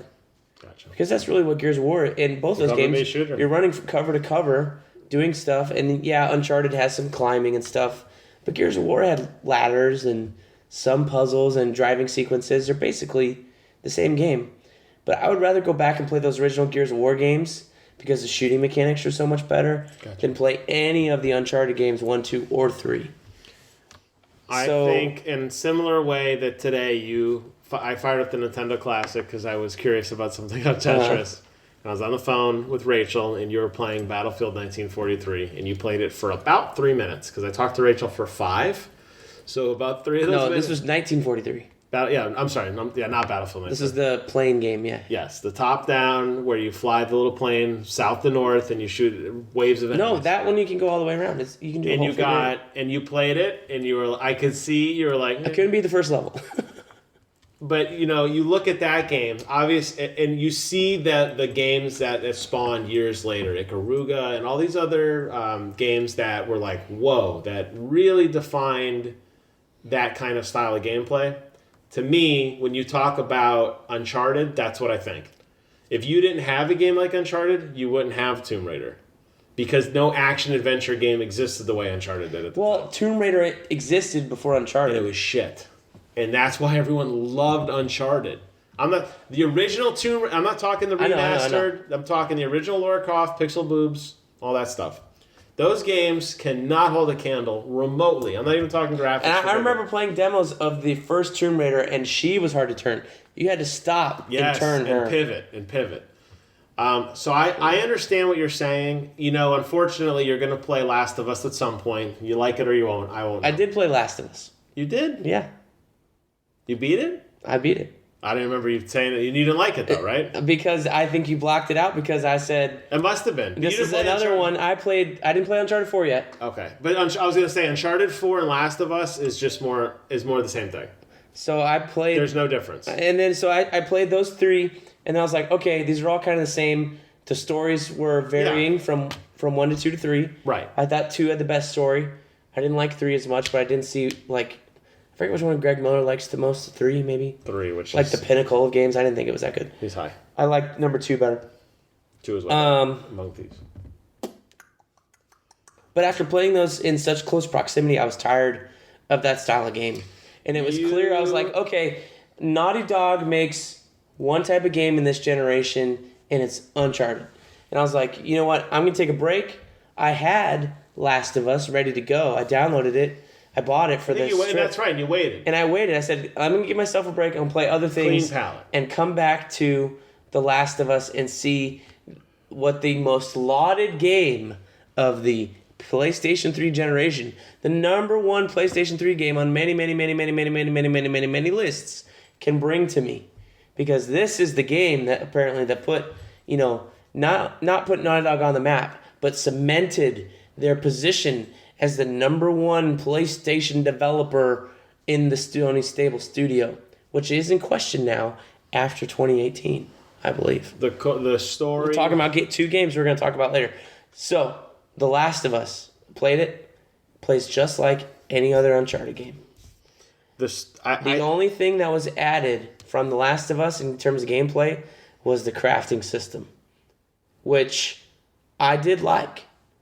But I also went back and looked at some old videos of PS3 in the way that they mapped it to PS4 with the map button and select or whatever. Yeah. Huge improvement apparently from the original PS3 version.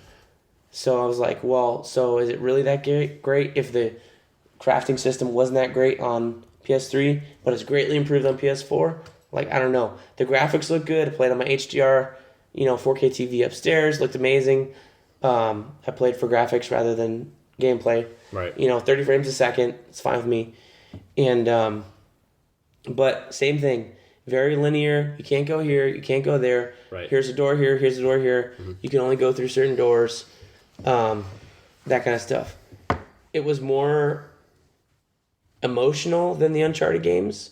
Designed to be that way. But there weren't, the Uncharted games had me pulse pounding. And there were times where I was playing Last of Us where I was kind of bored because it's so empty at times. And you're listening to Ellie and them talk, but ultimately I think playing it years later after all the hype and hearing about it, it's the number one. And I played it and I was like, this is not the number one game for that generation for me. I think two things happen. One, Like, because people say it's the greatest game of the last generation, PlayStation and Xbox. agreed. And I'm like, no. And you think it's what, Gears of War? I don't think it's Gears of War. I don't think it's Last of Us, though. What do you, just curious, what do you think it is? I don't know. You'd have to think about it. I'd have to But think none. about it. Okay. I think you binged a game that I could binge games. But apparently you can't because you got burnt out. I could see the look in your face when you were doing But it. I really waited. I played this in October. Oh, I know. I'm just saying you. And I played the other ones in blew July. You blew through all the Uncharted's, and I could just see as you were doing reviews on YouTube that you were just like, "Oh, another game." Like it was like, "Well, I gotta go to work today." But maybe had you played it in the perfect emotional state, it still might not have appealed to you. If my wife left me or my child died and I had to play this game, it would be heartbreaking. I would be broken, and I probably would love it more. But because I'm not a damaged person, I didn't think it was that good. I didn't think the story was that good. The clickers weren't that interesting. I think it's just another weird take on zombies. Yeah, see, I think if you look back, I think the reason why, and I can't speak for everyone, I can speak for me. When I think to Uncharted, it pushed that genre so far leaps and bounds in an action-adventure game that no other game had done at the time. Have other games emulated and copied it and plagiarized it? Absolutely. Have they done it better? Absolutely. But I think back to the first Uncharted.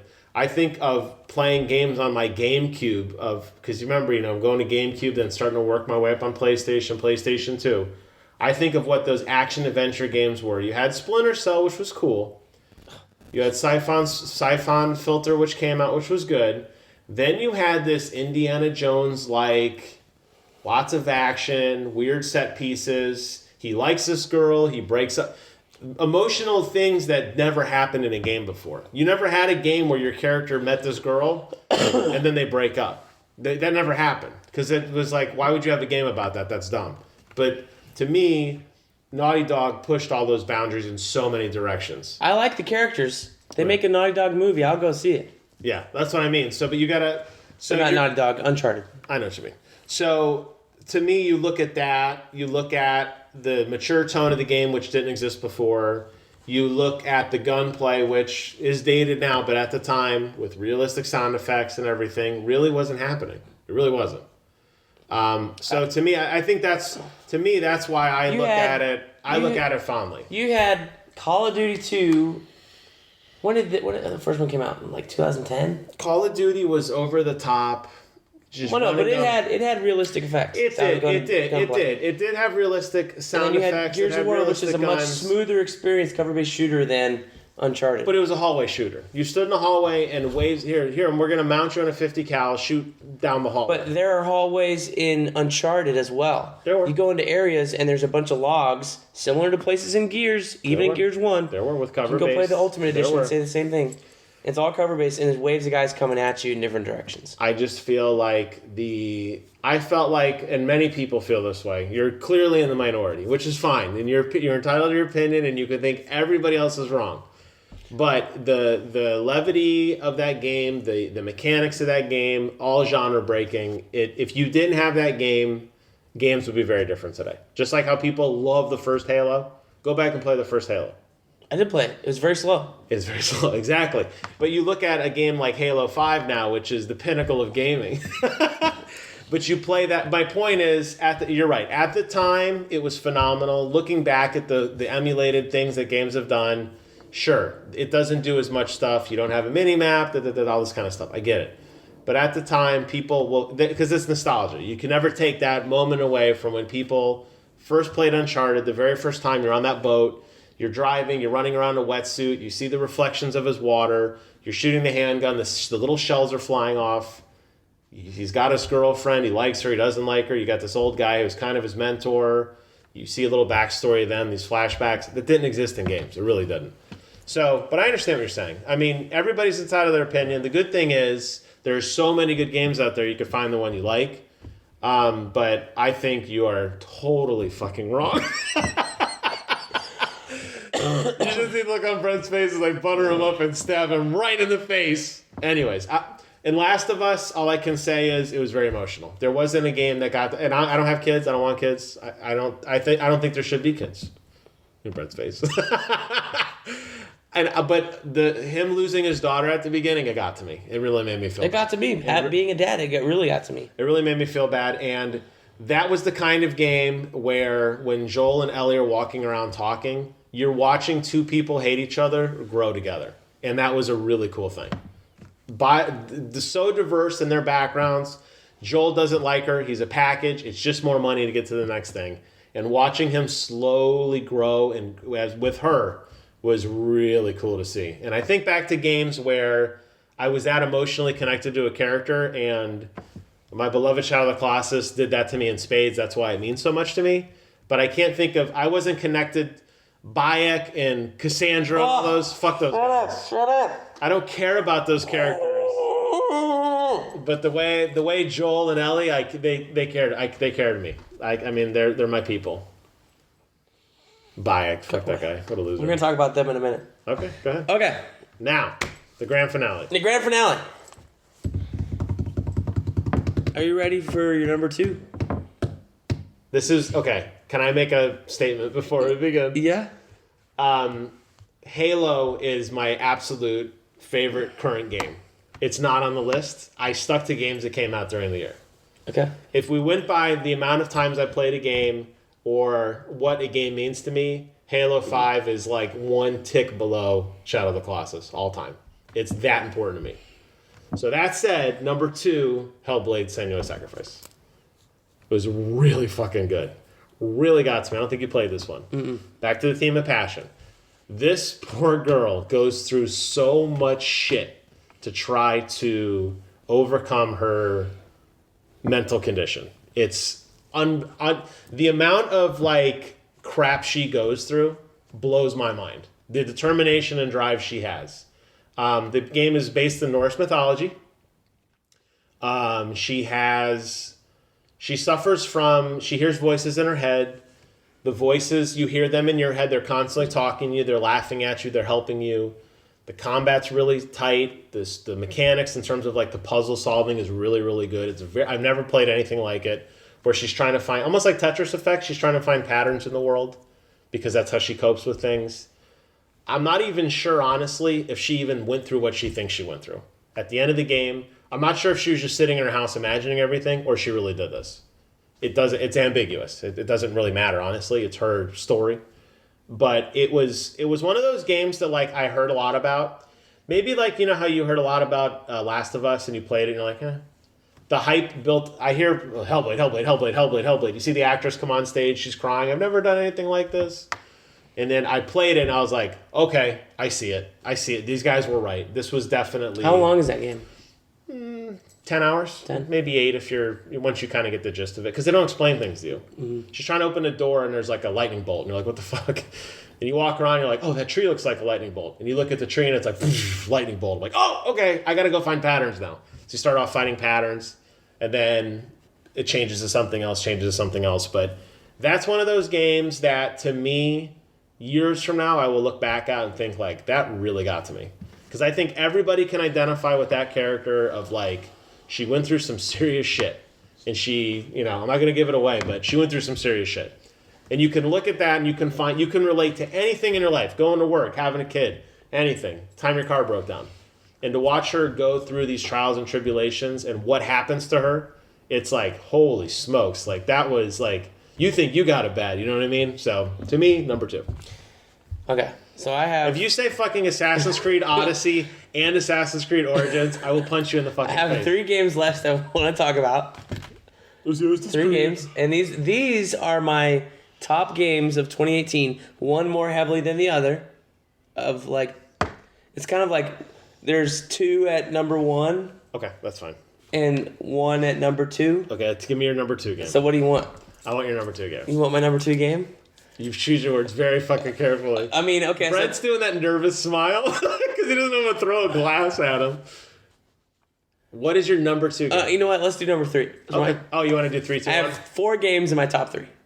You already did your number 3. Okay, yes. So my number 3 this year, God of War. The remake. Number 3? Number 3. Wait, did you say the remake? The one with the boy. Norse legend God of War. Oh my god. Oh my god. Okay. And I think it's your number 1. So maybe you can save your piece on it, and we'll argue about it then. Okay, I'll be quiet. So God of War, great game, a must play. Everyone should play God of War. Agree. Yes. 1,000,000%. Yes, A yes, million yes. percent. A million, billion, thousand They percent. changed the voice actor from the crazy guy from God of War 3 Remastered Yeah, to Chris Judge. or Chris something. Judge. If you watch Stargate, the TV show, he was the guy with the alien guy with the stupid thing on his head. Okay. So a known guy. Not to me, but... Known-ish. In sci-fi circles, he is known. But what is strange is that they took this guy who's been on, I don't know how many seasons they made. 17 seasons of this weird Stargate show. 17 Never did anything else of note afterwards. And here he is. And here he is doing a great performance in this video game. His true calling. Maybe. Boy. Props to him. I think all the voice acting in this game is great. All the I'm just motion in capture and disbelief. stuff is great. I'm just sitting in disbelief that I liked the combat. your 3 games are going to be... But what Oh my I God. didn't... You hyped up to me, I think, too much. It's the worst The fucking first game. time you throw is the the worst axe fucking and you game. hit that return button. It's the worst fucking Some big fucking oomph. I was supposed to get the magical boner. As soon as I hit the oomph, when this axe returned, I hit the button to get the axe to return. I did not get the magical boner. I was like, oh, that's cool. I like this. And as you did puzzles and stuff, where you have to like leave the axe there and cross this and then recall it later, Right. I love that. That was cool. That's a really cool agree. little puzzle making. I thought that was really cool. I thought the combat, while very different from the first one, was like I never really thought that I mastered it. Gotcha. I was doing the upgrades, I was adding upgrades, and I was like powering them up, and I was trying these different moves, but I think the way that they wanted you to like hold this button and then like instead of 1, 2, 3, the way most games are, or 1, 2, 3, 4, 1, 2, 1, 2, 3, 4, 1, 2, 3, 4, and it was 1, 2, 3, 1, 2, 3. I gotcha. That kind of stuff threw me off because the rhythm was way different. Gotcha. And if I had if they taught you the rhythm somewhere in the game, like doing a dance or something to get into that rhythm, I would have learned. But like all the cool stuff, the combos where you could, press a button and hold, and then wait for it to come back, and then do 2, 3, and 4, Right. and something cool would happen. Like I never really got those. I was slowly, strategically heavy attack, slow attack combos, Right. using powers, using Atreus, that stuff. I was still successful, but I never got the wow factor of the game. Gotcha. I think I tried to do all the extra stuff. I did all the side quests. Did all that. I did the Muspelheim challenge, which I didn't think I was going to get through, honestly. When I started it, I was like, this is going to be fucking hard because I've now mastered all these other combos. I beat it. I beat the original thing. And then they're like, do it again. Yeah. And I was like, no thanks. Yeah, I'm good. I went into, was it Alfheim? The Mist World? It's Muspelheim and Niflheim. Niflheim's the Elf World. The Mist World with ice. I know what Alfheim. you're talking about, yeah. Went into that world. Didn't get what the point of that world was.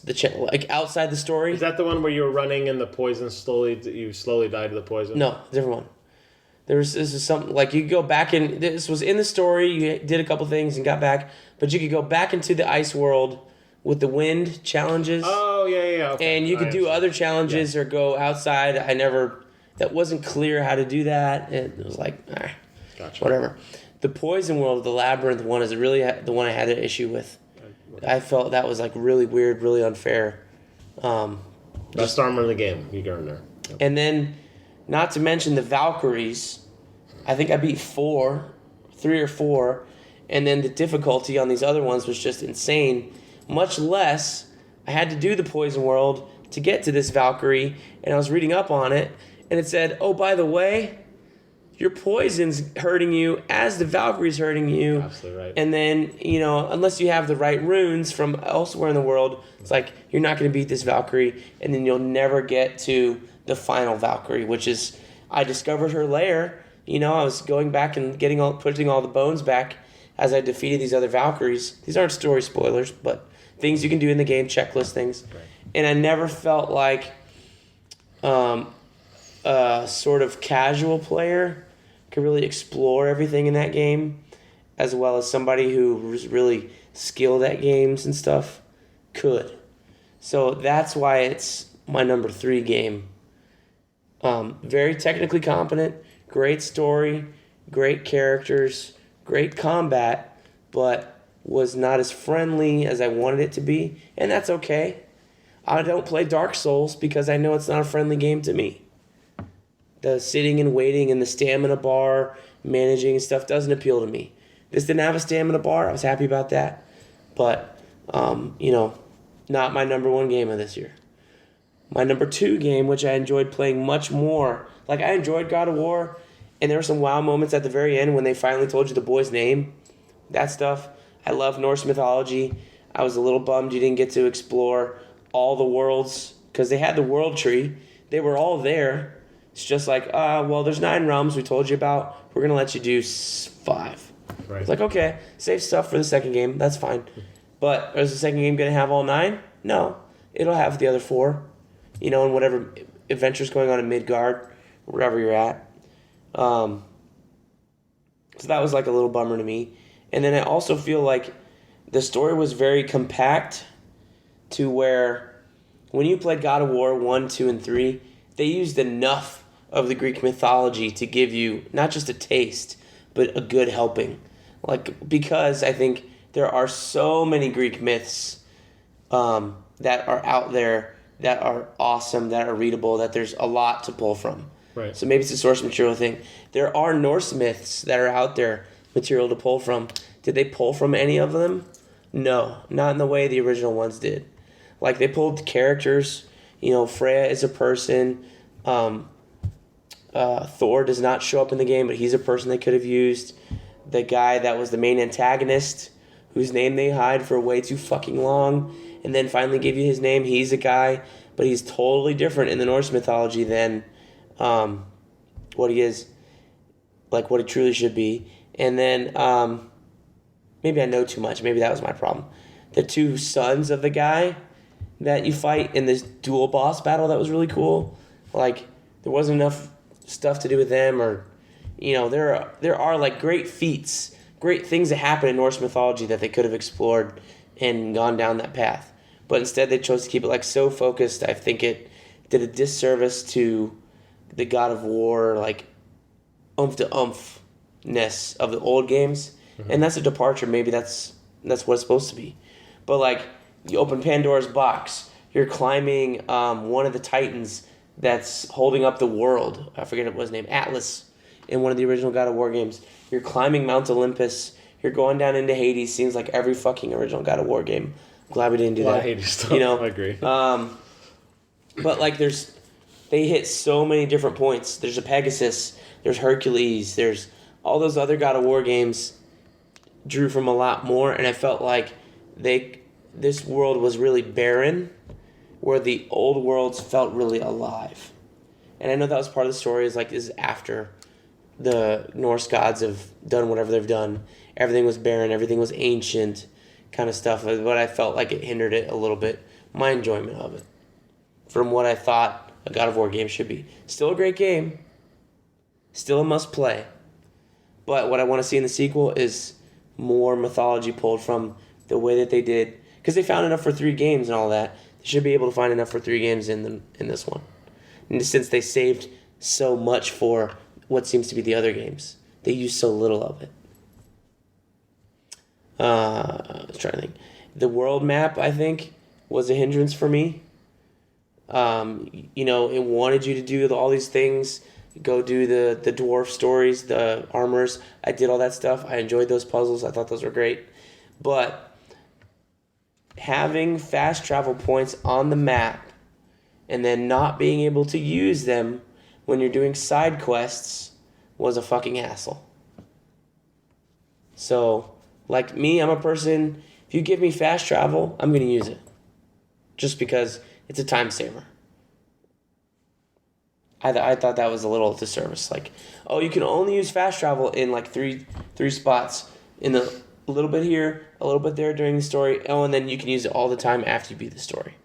And I was like, the way I like to do stuff is a little of this, a little of this, a little of this, you know, and then I beat the story and I did all the Alfheim, Muspelheim stuff. So not having fast travel hindered my enjoyment of the game. So I know it's your number one.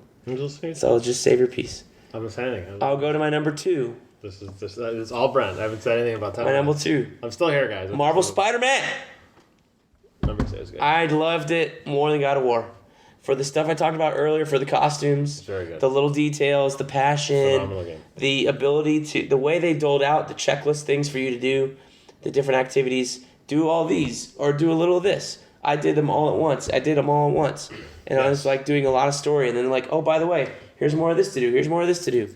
And instead of overwhelming you, it was a little. I thought that was a great design choice. They were that pacing in that game is, I think, the new gold standard in open world games pacing. I played God of War. I enjoyed it. I agree. I did not think about playing God of War while I wasn't. I thought about playing Spider-Man when I wasn't. Gotcha. That's why it's my number 2. Okay. I think that's a good pick.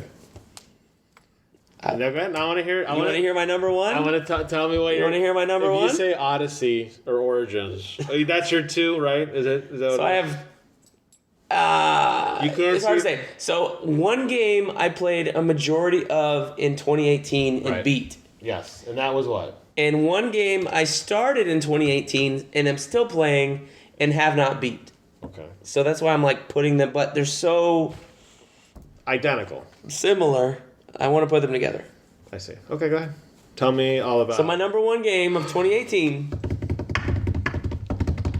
it's got to be Assassin's Creed Origins. And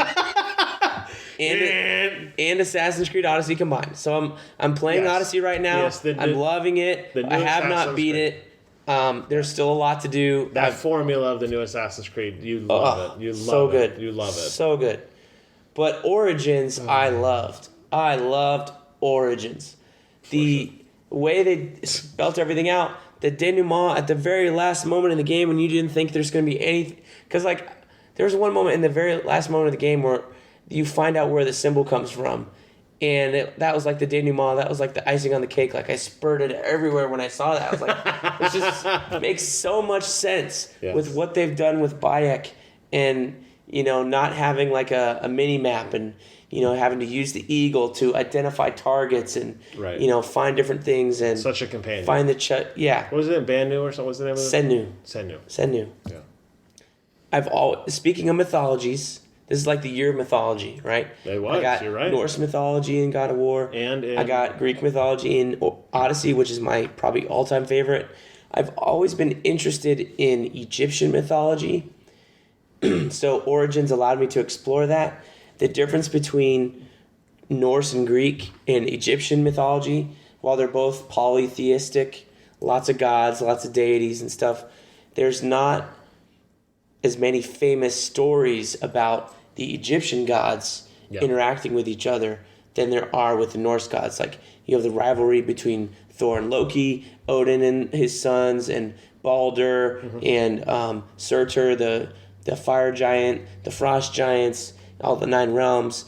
You know, in Greek mythology, you have Athena, Hera, Zeus, Hercules, and Zeus is constantly sleeping with other humans, making new gods. Hera gets jealous, makes their lives miserable, and then that rivalry between those two, Hades, Poseidon, all these different things like exist together, and you know, the different heroes, Perseus, Theseus, Hercules, I mentioned 4 or 5 times already. Achilles, you got Icarus in there. You know, he was in the old God of War 3. I was like, Icarus and his father. You know, that's great. Oh, Brent's voice is on. Okay, it's going.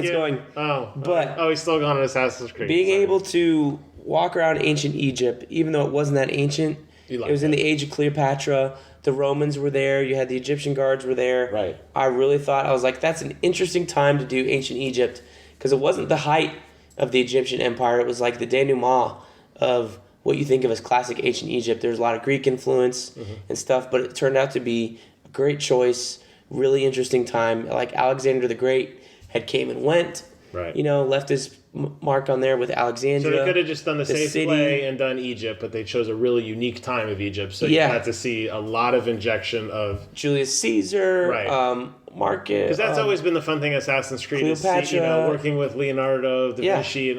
So it was neat to see these major people come and go and leave their mark. Exactly. And you were observing it. Exactly. I thought the story was great. I You thought loved all the DLC. that, what I really better. liked too was the side missions. This is the first time in Assassin's Creed where I've played like every single side mission, every single time one pop, maybe except for 3 or 4 in Origins. Wow. But I played probably like 95% of them because they were so interesting. They were so good. I mean, they still were fetch quests and stuff. Yeah. That's typical. Right. But or go kill this guy or go kill that guy. Mm-hmm. But they always tied the character bits at the beginning and the end were so engaging. The characters of some random Egyptian guy who, oh, somebody came and stole this. I really need it back. Right. You go and steal it and you come back and there's a twist.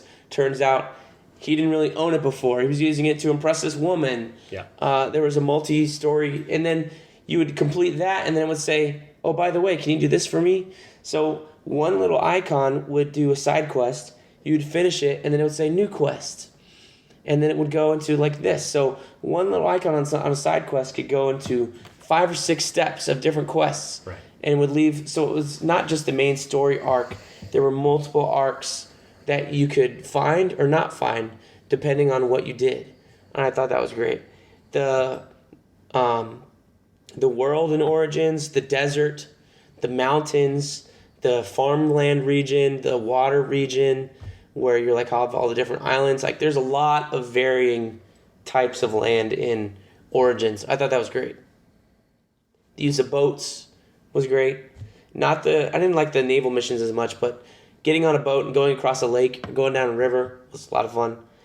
That was great. When I was already in love with the game when I beat it. Then I got the DLC. First DLC, okay.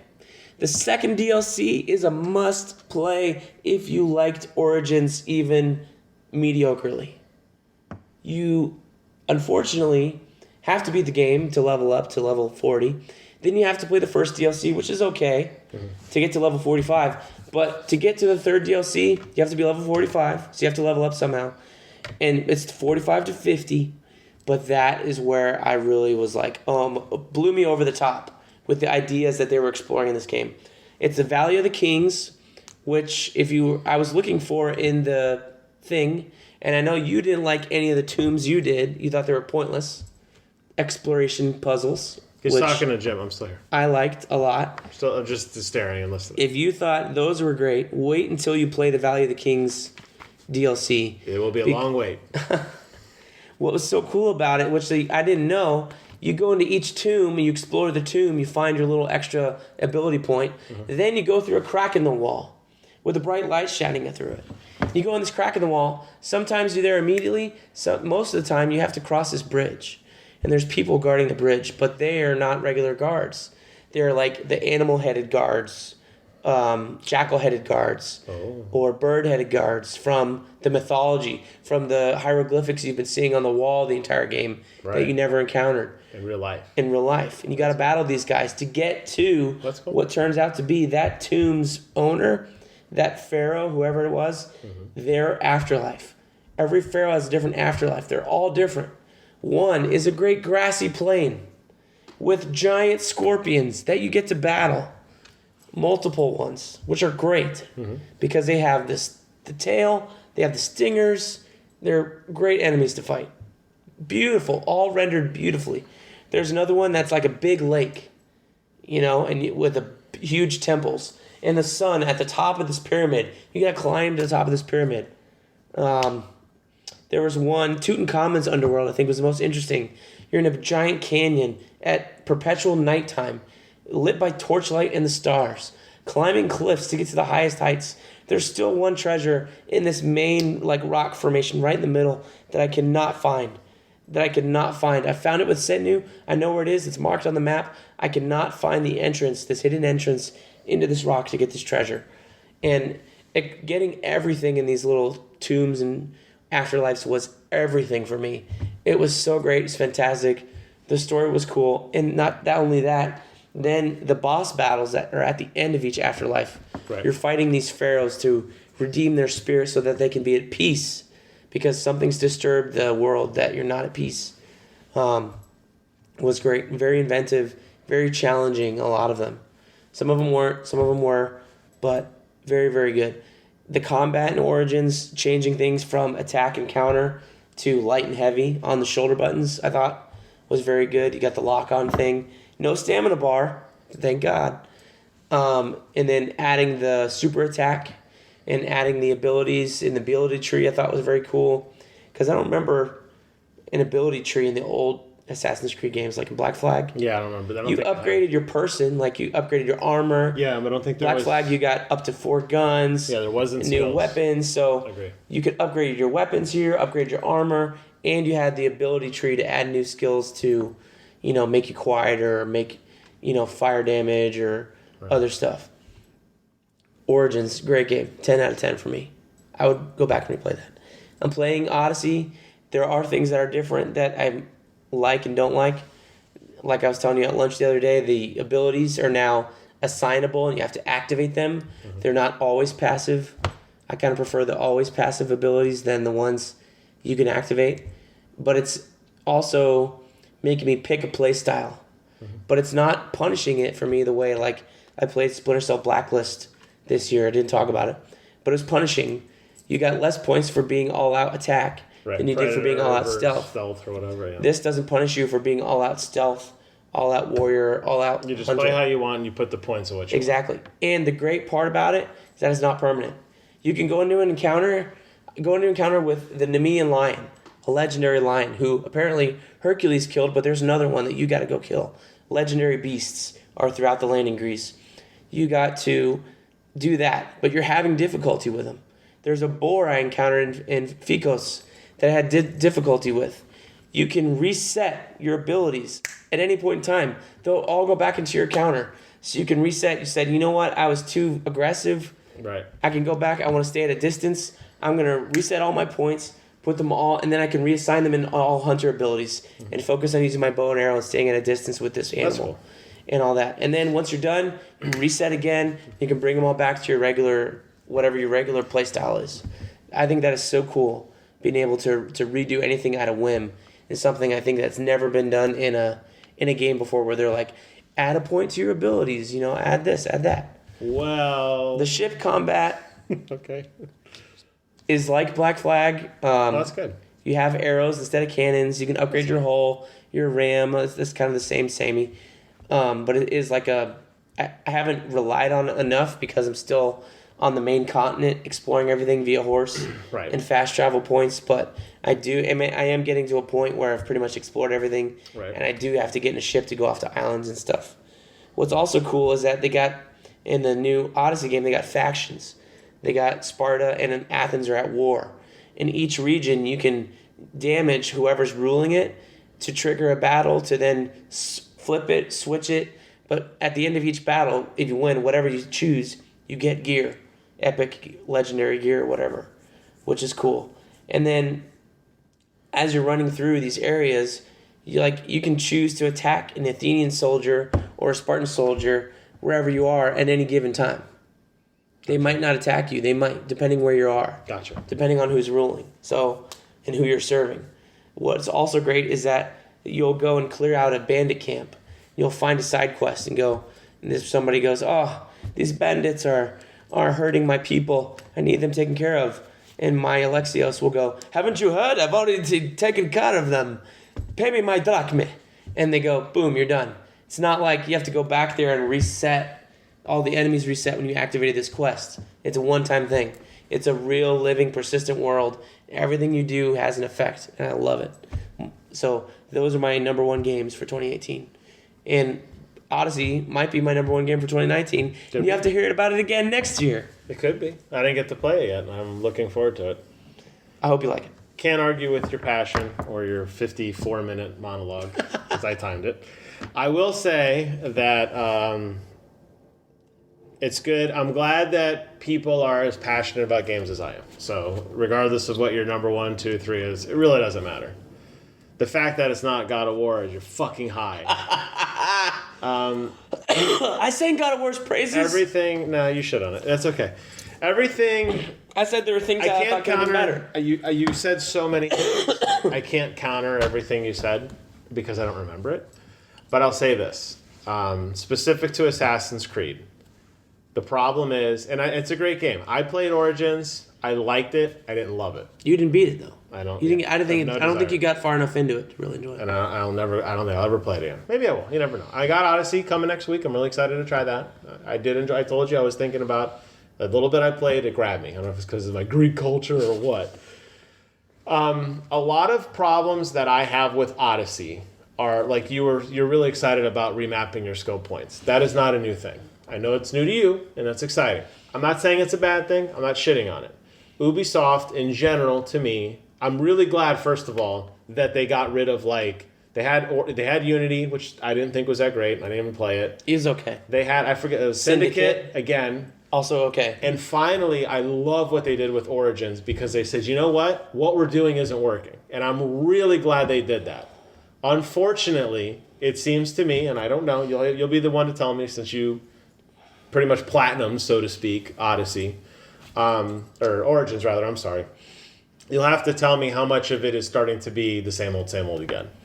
And I think Ubisoft has always had that problem of taking something and driving it into the ground. I think they changed enough in Odyssey that it's like fresh still. fresh. I'm Still glad fresh. because I played Assassin's Creed, Brotherhood 2. Because There was another the one. main things Origins that they or changed. whatever, not Origins. What was there was Assassin's Creed 2, Revelations. Revelations, all these. Brotherhood. And they were all great. And they just did minor things. Something like he has a hook and it's like, oh Right. my god, a brand new game. So the shift from Odyssey to Origins with the skill tree It helps a lot. being mappable Glad and to hear having that. all these new abilities to use freshens it up a lot. and that doesn't take away from They didn't take away. They still have the massive attack that you had in Origins. That's still there. Yeah, that doesn't none of that regardless if they made the exact same game in a But reskin. the persistent world, like I don't remember Origins being in the persistent world the way that Odyssey is. Them Like be- stuff would remap. You go clear out a fort, and they said go kill this guy in this fort. That guy wouldn't show up until you activated the quest in there. Gotcha. That isn't so. Again, that's what you're talking about. That's been done before, but it's still cool. It doesn't take away from it. It's still a cool idea. About I already did this. I know they did that in Fallout 3 10 years ago. It's cool though. I like it. But here's my point. Regardless if they take the exact same template and make that for the next 50 games and run in the ground, the fact that you like that is awesome. So it doesn't matter. It doesn't matter what other people They think. said there's not an Assassin's Creed coming this year in 2019. Good. Taking more time off. Good. I hope they do, and I hope that in the next Assassin's Creed they continue to push the envelope. For me, my complaints, everything you're saying about Origins and Odyssey, I believe you because you played much more than I did. For me, I don't care about Bayek. I don't remember the name of his son. What's the name of his son? I don't know, but you wanted to fucking kill those people because they killed your son. See this. That's you the same thing remember- I didn't Do you identify remember- with in Last of Us. Do you It's the same remember- thing you don't identify with in Bayek. Do you remember when when we were talking last year, because we were talking about doing this podcast for a really long time, I said I was going to ask you one question, which you would not be able to answer, and What's the name of his son? And that's my point. That is my point with Origins. That's the problem. It's Well, it's fun not experience. it's not a fault of the game if they didn't say his name often enough. They didn't drill it into your head, but he talked about avenging his son enough throughout the entire game that was the main through line of the quests. You and your wife, who was a great character in herself, She had a good arc. Aya, I think she had a good arc. sexy as hell. You got to play as Aya in the later levels, which was awesome. That's my problem. I couldn't connect to Bayek because he was a faceless, nameless. He wasn't even an assassin. They shouldn't even call this game Assassin's Creed. There was no. He starts the Brotherhood though. That's Altair started the Brotherhood before they reset it. no, he was a part of the Brotherhood. But here's my point. It already existed. Here's my point.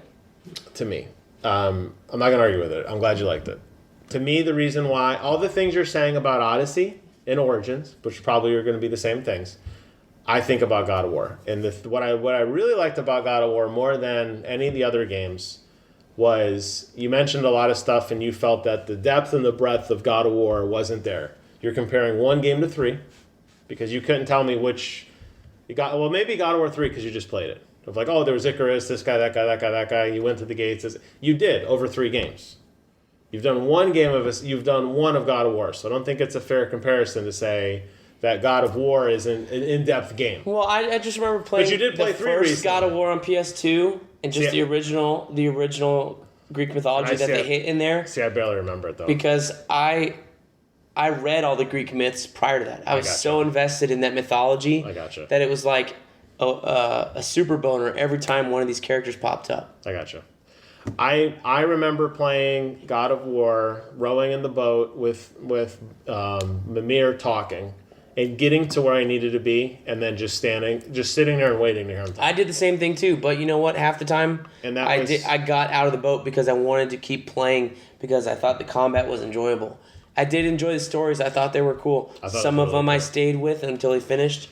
But I thought that was cool, and that to me it was a nice touch. It wasn't the thing that put it to number 1 for me. Well, I'm not saying that was the only thing that put me to number 1, but I think that it was a cool element. And when I played Origins, I didn't feel the same way you did with the side quests. I could care less, and you had to do the thing where you had to go into some temple to assassinate one of the guys, and they were giving you a description of who the guy was. And he coughed a lot, and he had, he wore a red scarf, and everyone wore a blue scarf, and he had to sneak around, and it felt very, I was like, okay, I killed the guy. The cool thing I liked was when you would kill the guy, and he would like the black feather, and then he'd like fade away. I'm like, that's a cool touch, because I always loved when Ezio the guy'd be kneeling there, and it like, everything faded away. Yeah, all the cultists in Origins and Odyssey, you have to... I love that. I love that element of like everything faded away and it was just you versus them. The last thing they ever saw was you, and Bayek was very determined, like, you could fuck yourself, basically. Like, I don't remember what his line was, not requiescent pace, because I remember that from. Do you remember what? I remember what he said. He says something. Yeah. I don't remember what something. But it's in Egyptian, so it's more foreign than it was than like Italian as a Romance language. It was like base, but it wasn't a nice thing. It wasn't like rest in peace. It was like go to hell, like fuck you, basically. And I did that. Vengeance was cool, but I just couldn't connect to his story. And I thought that as I was playing, I'm like, okay, this is where I'll turn the leaf with him. As soon as God of War started. Even though you had the God of War 1, 2, and 3, which I didn't think were that great, honestly. I know you were like really praising 3. It was okay.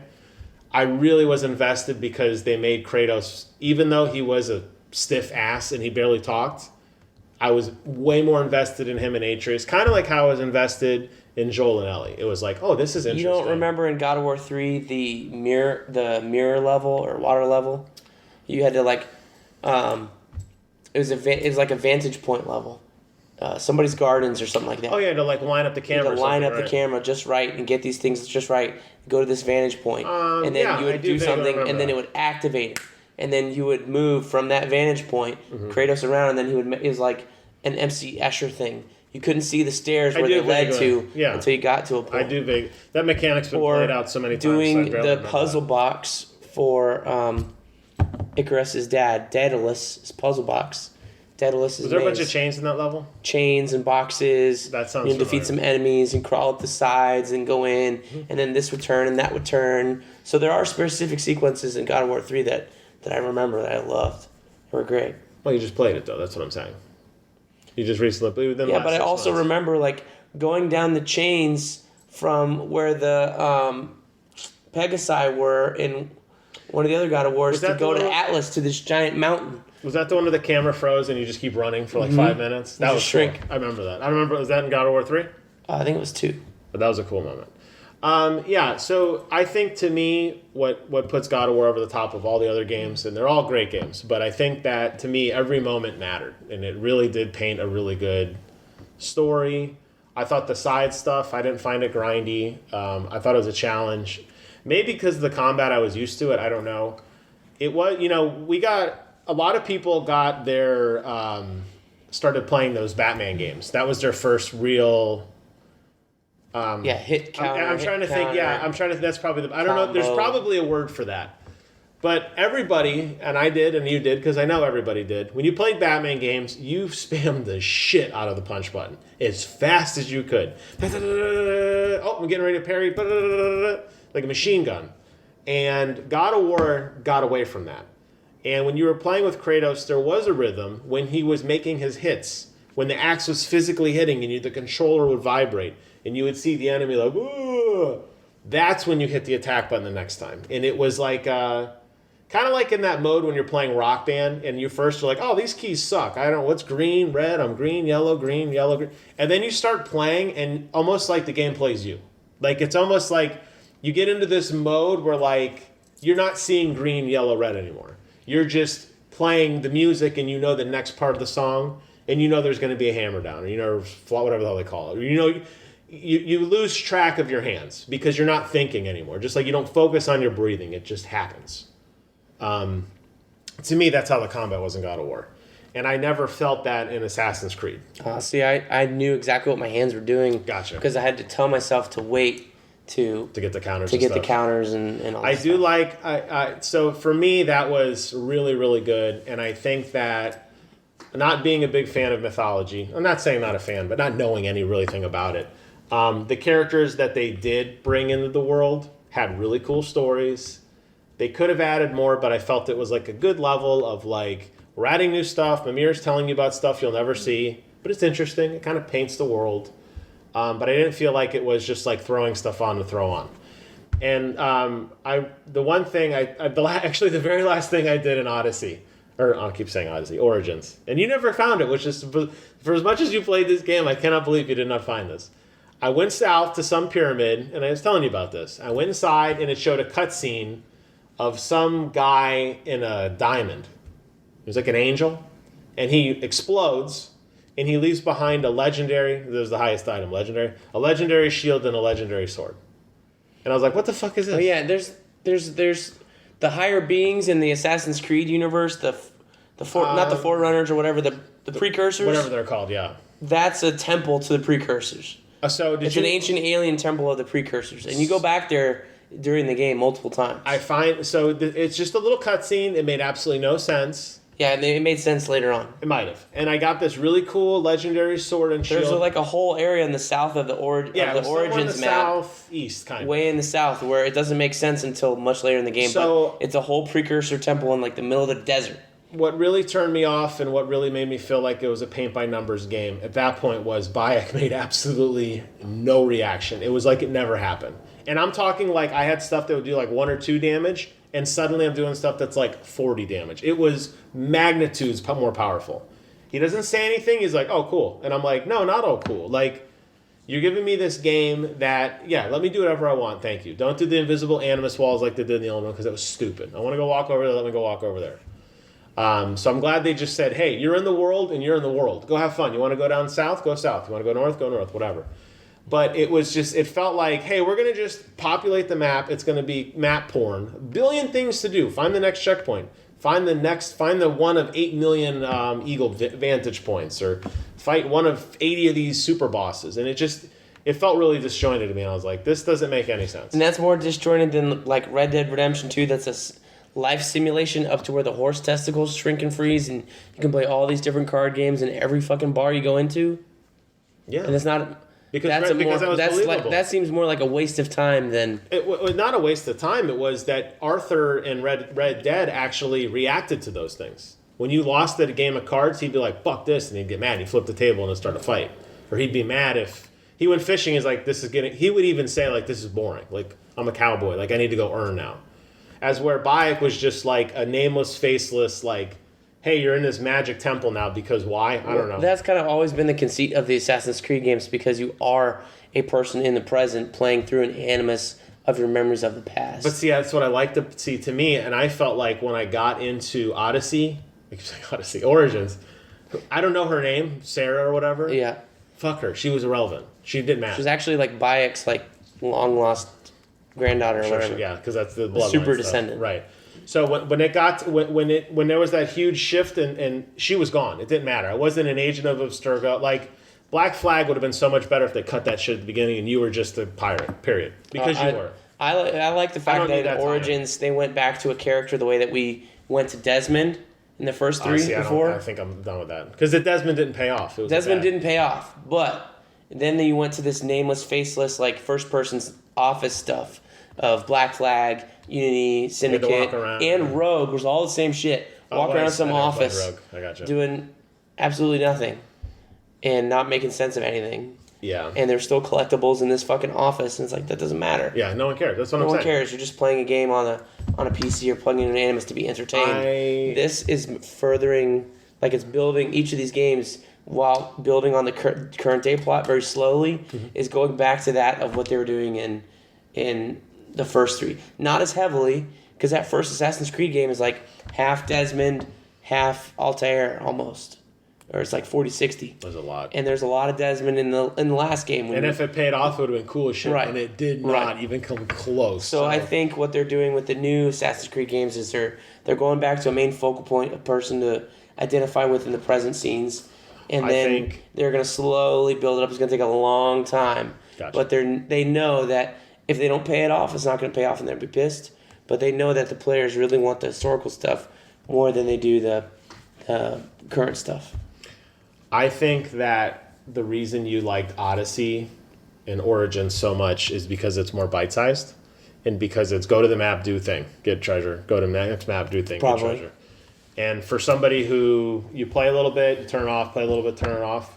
I think if you look at us, I think the reason why so many people, and again, I can't speak for everyone, but for me, I think God of War had such a sweeping magnitude of a story that really every minute mattered. I know they hyped up that cut camera angle shit. I don't care about that. That was dumb. That was irrelevant. We're like, oh, it never had a jump cut. It was just one camera shot. No, because everyone takes a break. So of course there's a jump camera shot because they turn the console off.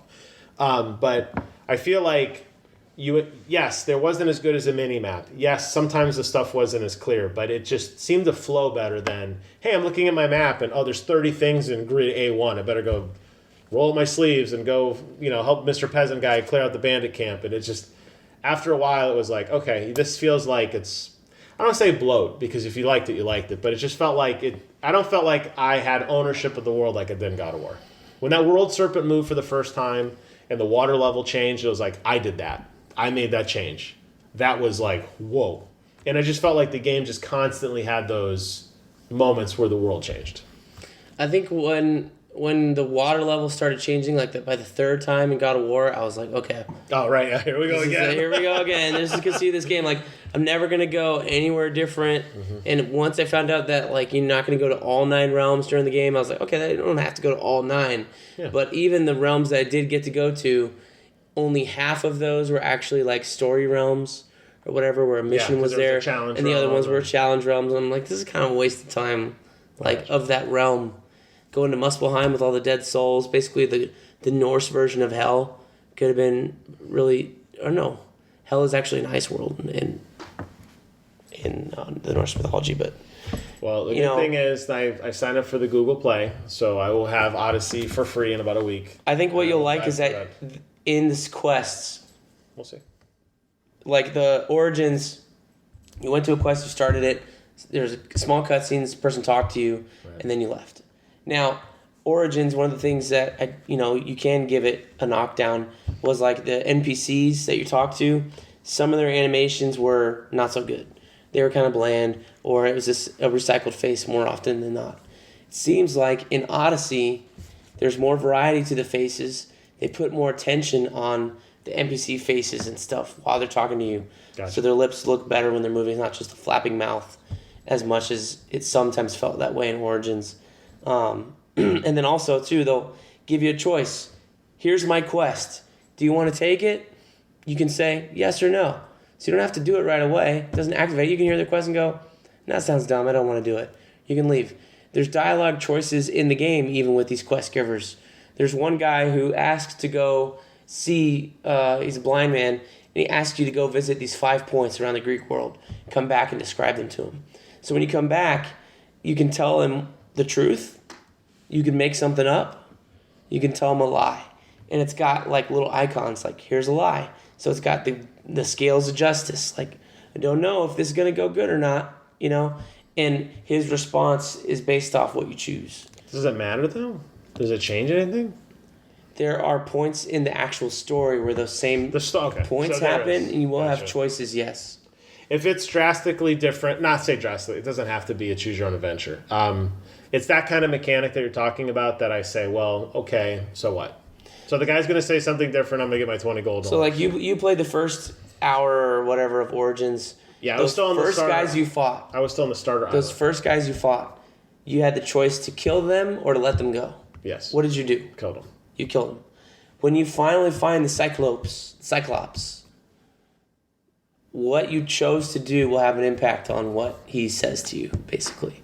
Okay. Now, since he's the beginning guy of a huge Right. 100-hour game, ultimately, does that choice matter? Probably not. No. But in the immediacy of you being Cassandra or Alexios, So you do feel it matters. So you do feel an impact. Though. When what they do, like when you choose one or the other, it was weird seeing all the trailers and stuff because you're seeing, sometimes both of them together, and then you choose one and you're like, where's the other person? Yeah. What they do with the person you don't choose, the sibling you don't choose, the actual story of the game I heard that's has a kinda lot cool. to do with that. I heard It's that's very kinda- cool. I heard that's got a big And when you twist. encounter your sibling in the game, what you say to them does matter. And That's there's like a cool. long list of choices, not just one or two. I'm excited. That's exciting to me, and I hope that actually matters. Because I always think of like the illusion of Walking Dead, where it's like, "Wow, make it." No, you're not. It's the same shit. Now, I don't know if it's, the same way like Detroit Become Human apparently has that decision tree. But the ultimate. I don't think there's that. It's probably more like Walking Dead where, they're telling one story, but the reactions, you're going to get different reactions to it. So like Detroit. But apparently there are different endings and origins too. Well, that's cool because like They're not origins, Odyssey. Yeah, in Detroit, they do show at the end what the tree would have been, and it shows what here's the route you took, but it doesn't show you what the other routes were. It just shows that other ones existed. But ultimately, there's only one or two endings. So in Detroit, can you pop back to those little different decisions and say from here, start scratch. from here? No, You gotta go from scratch. Do they keep not that? not from chapter 1, brand new, welcome to the game, but like instance 3, you can replay. You have to Okay. start. It's not like it's not like you're like the level I was telling you about with the girl and the abusive dad upstairs. That takes place about 20 minutes into the story. You can't just press a button and say, I don't want to go upstairs. You have to do all the monotonous stuff to see the tension building before you react. Okay. So, like with Odyssey, with Odyssey, you're not if the game is 8 million hours and it's going to be collecting all the butterflies and doing all this stuff, you're never going to know the other endings. You have to Google them. Yeah. But they're probably not going to. They're probably going to be somewhat inconsequential as a shorter game, where maybe the decisions have a lot more like cause effect very rapidly. But I don't know. I mean, it's cool that they're trying it. I look at Ubisoft in general as a lot of their games, and I'm like, okay, you are really plagiarizing, which is fine. The Batman games, the Telltale, going back to that, were very different. Yeah, that sounds cool. Because The Walking Dead, there wasn't. It was. You could save guy or girl, but at the end, guy or girl didn't make it Well, anyway. the problem with The Walking Dead season 2 but it was Gen was 1 like too. you had one of 4 endings, and then when you start season 3, which I didn't played this matter. year, it did not fucking matter. I know. So It maybe didn't matter because maybe- they had this huge time jump. So maybe these slow burn games like Odyssey, where it's taking you, probably 100 hours to like complete all the little objectives. Maybe then you start to see some more. Your decisions matter more. But ultimately, I think what frustrates me about Ubisoft as a company is they do. If I look at what they do to make an original game, it's not a lot. It doesn't have to be. Not everybody has to invent the wheel. You could plagiarize the hell out of stuff, but it seems like they just take what works and they hodgepodge it together. And I see other games that focus on that do it way better. It's like the master of all, jack of all trades, master of none kind of thing. But I don't know. In a year from now, when we do every month we're going later and later. So maybe we'll do our game of the year 2020 in February. But I'll have played Assassin's Creed Odyssey, and I will tell you I'm interested to hear your take. if I'm right or not. Drop the mic. I've said it all. What is one game you're looking forward to in 2019 that you know of? Oh man, I was gonna say That's confirmed because Jeez. you can't say Tales of Tsushima, you can't say Last of Us 2 because those aren't confirmed. I want to say Halo, but it's not confirmed. Shadows Die Twice is definitely confirmed. It's coming out. That's going to be Dark Souls China. Ish. It's going to be Dark Souls China. It seems to be a really interesting game, and I think that I'm ready for another good Dark Souls game. Let's talk about the Souls Out, your favorite tagline. Sold out. Sold out. I think that Bloodborne's been gone for a while, and I'm ready for a game that pisses me off. I don't have a game I'm looking forward to. I have 2 games I'm looking almost not forward to because I have them and I want to play them. and they're kind of similar, I think. I have Horizon Zero Dawn, and I have Shadow of the Tomb Raider. And I don't want to play them back to back. I'm afraid I'm gonna. And it's two girls. You know, each game has a girl featuring a bow and arrow with different kinds of arrows. Right. You So, know. I'm curious to hear what you think about Horizon Zero Dawn because there's a lot of major flaws with that game. Significantly, like, whoa. And everybody praises it because fighting robotic dinosaurs with a bow and arrow is neat, and it is neat.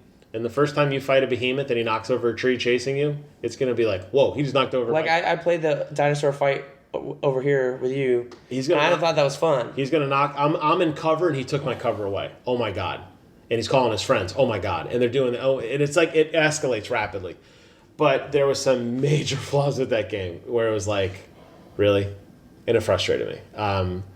I think Shadow of the Tomb Raider is a budget game. I think it's I get it. Wasn't Eidos. It wasn't. I will wait. It was Eidos. It'll be on Game Pass in a month, and I'll play it then. Yeah. And I'll probably blow through it like I did the other one and say, okay.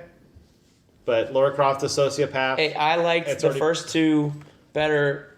I really liked those. You like and them then better? I played Uncharted 1, 2, and 3, which are last gen games compared to these new Lara You'll play Croft Uncharted games. 4 and it'll be the same thing as 1, 2, and 3. If you didn't like it, you won't. They've done nothing different. It's more the same. What I think I like about the Lara Croft games, once they rejiggered it to be more like Uncharted, is that they increase the freedom of. You do have a lot of open world areas where yes, you do go through.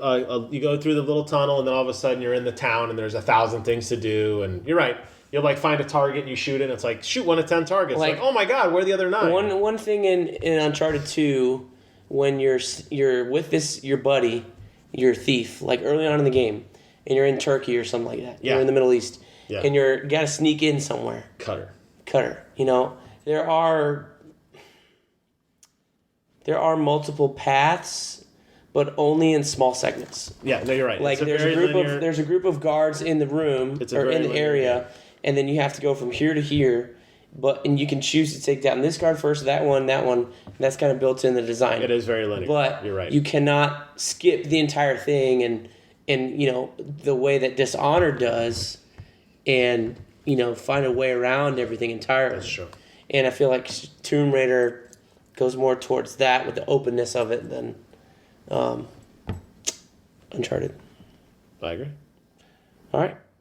Well, Well, glad it is. So I always say to you, I hope we do more of these instead of now annually. It was semi-annually. We've slipped. Well, we've had a rough couple of months. Yes. We were supposed to go to a concert. I got the flu. Are you now ready to? Felt like shit. Are now you ready? So I was a little hesitant to do anything with you because it seems like over the past year, anytime we try to do something would happen. Are you ready to take the mantle back of BK's Bullets, or how do you want to do it? Are you ready? Are you returned? Is this your true return? I mean, Brent BK's 2.0? Bullets is fully and now comic book YouTube channel. You're ready to be back. I'm ready to be back. There's so many exciting comics you're ready to talk about. I think we should go grab some dinner and then come back and do a small podcast on what we did last night.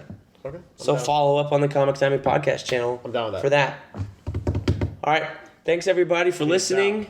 It's been a long time. Please check out our YouTube channels as well as the main Comic Timing Podcast feed. You can find me at BK's Bullets on YouTube. You can find Jim over at Viper Magic on YouTube. VYPERMAJIK. Boom. World-class branding, as usual. So, come find us there. We're on Twitter, all that shit. So, see you later. Thanks for listening. Bye-bye. Breaking news. EA has canceled its open world Star Wars game.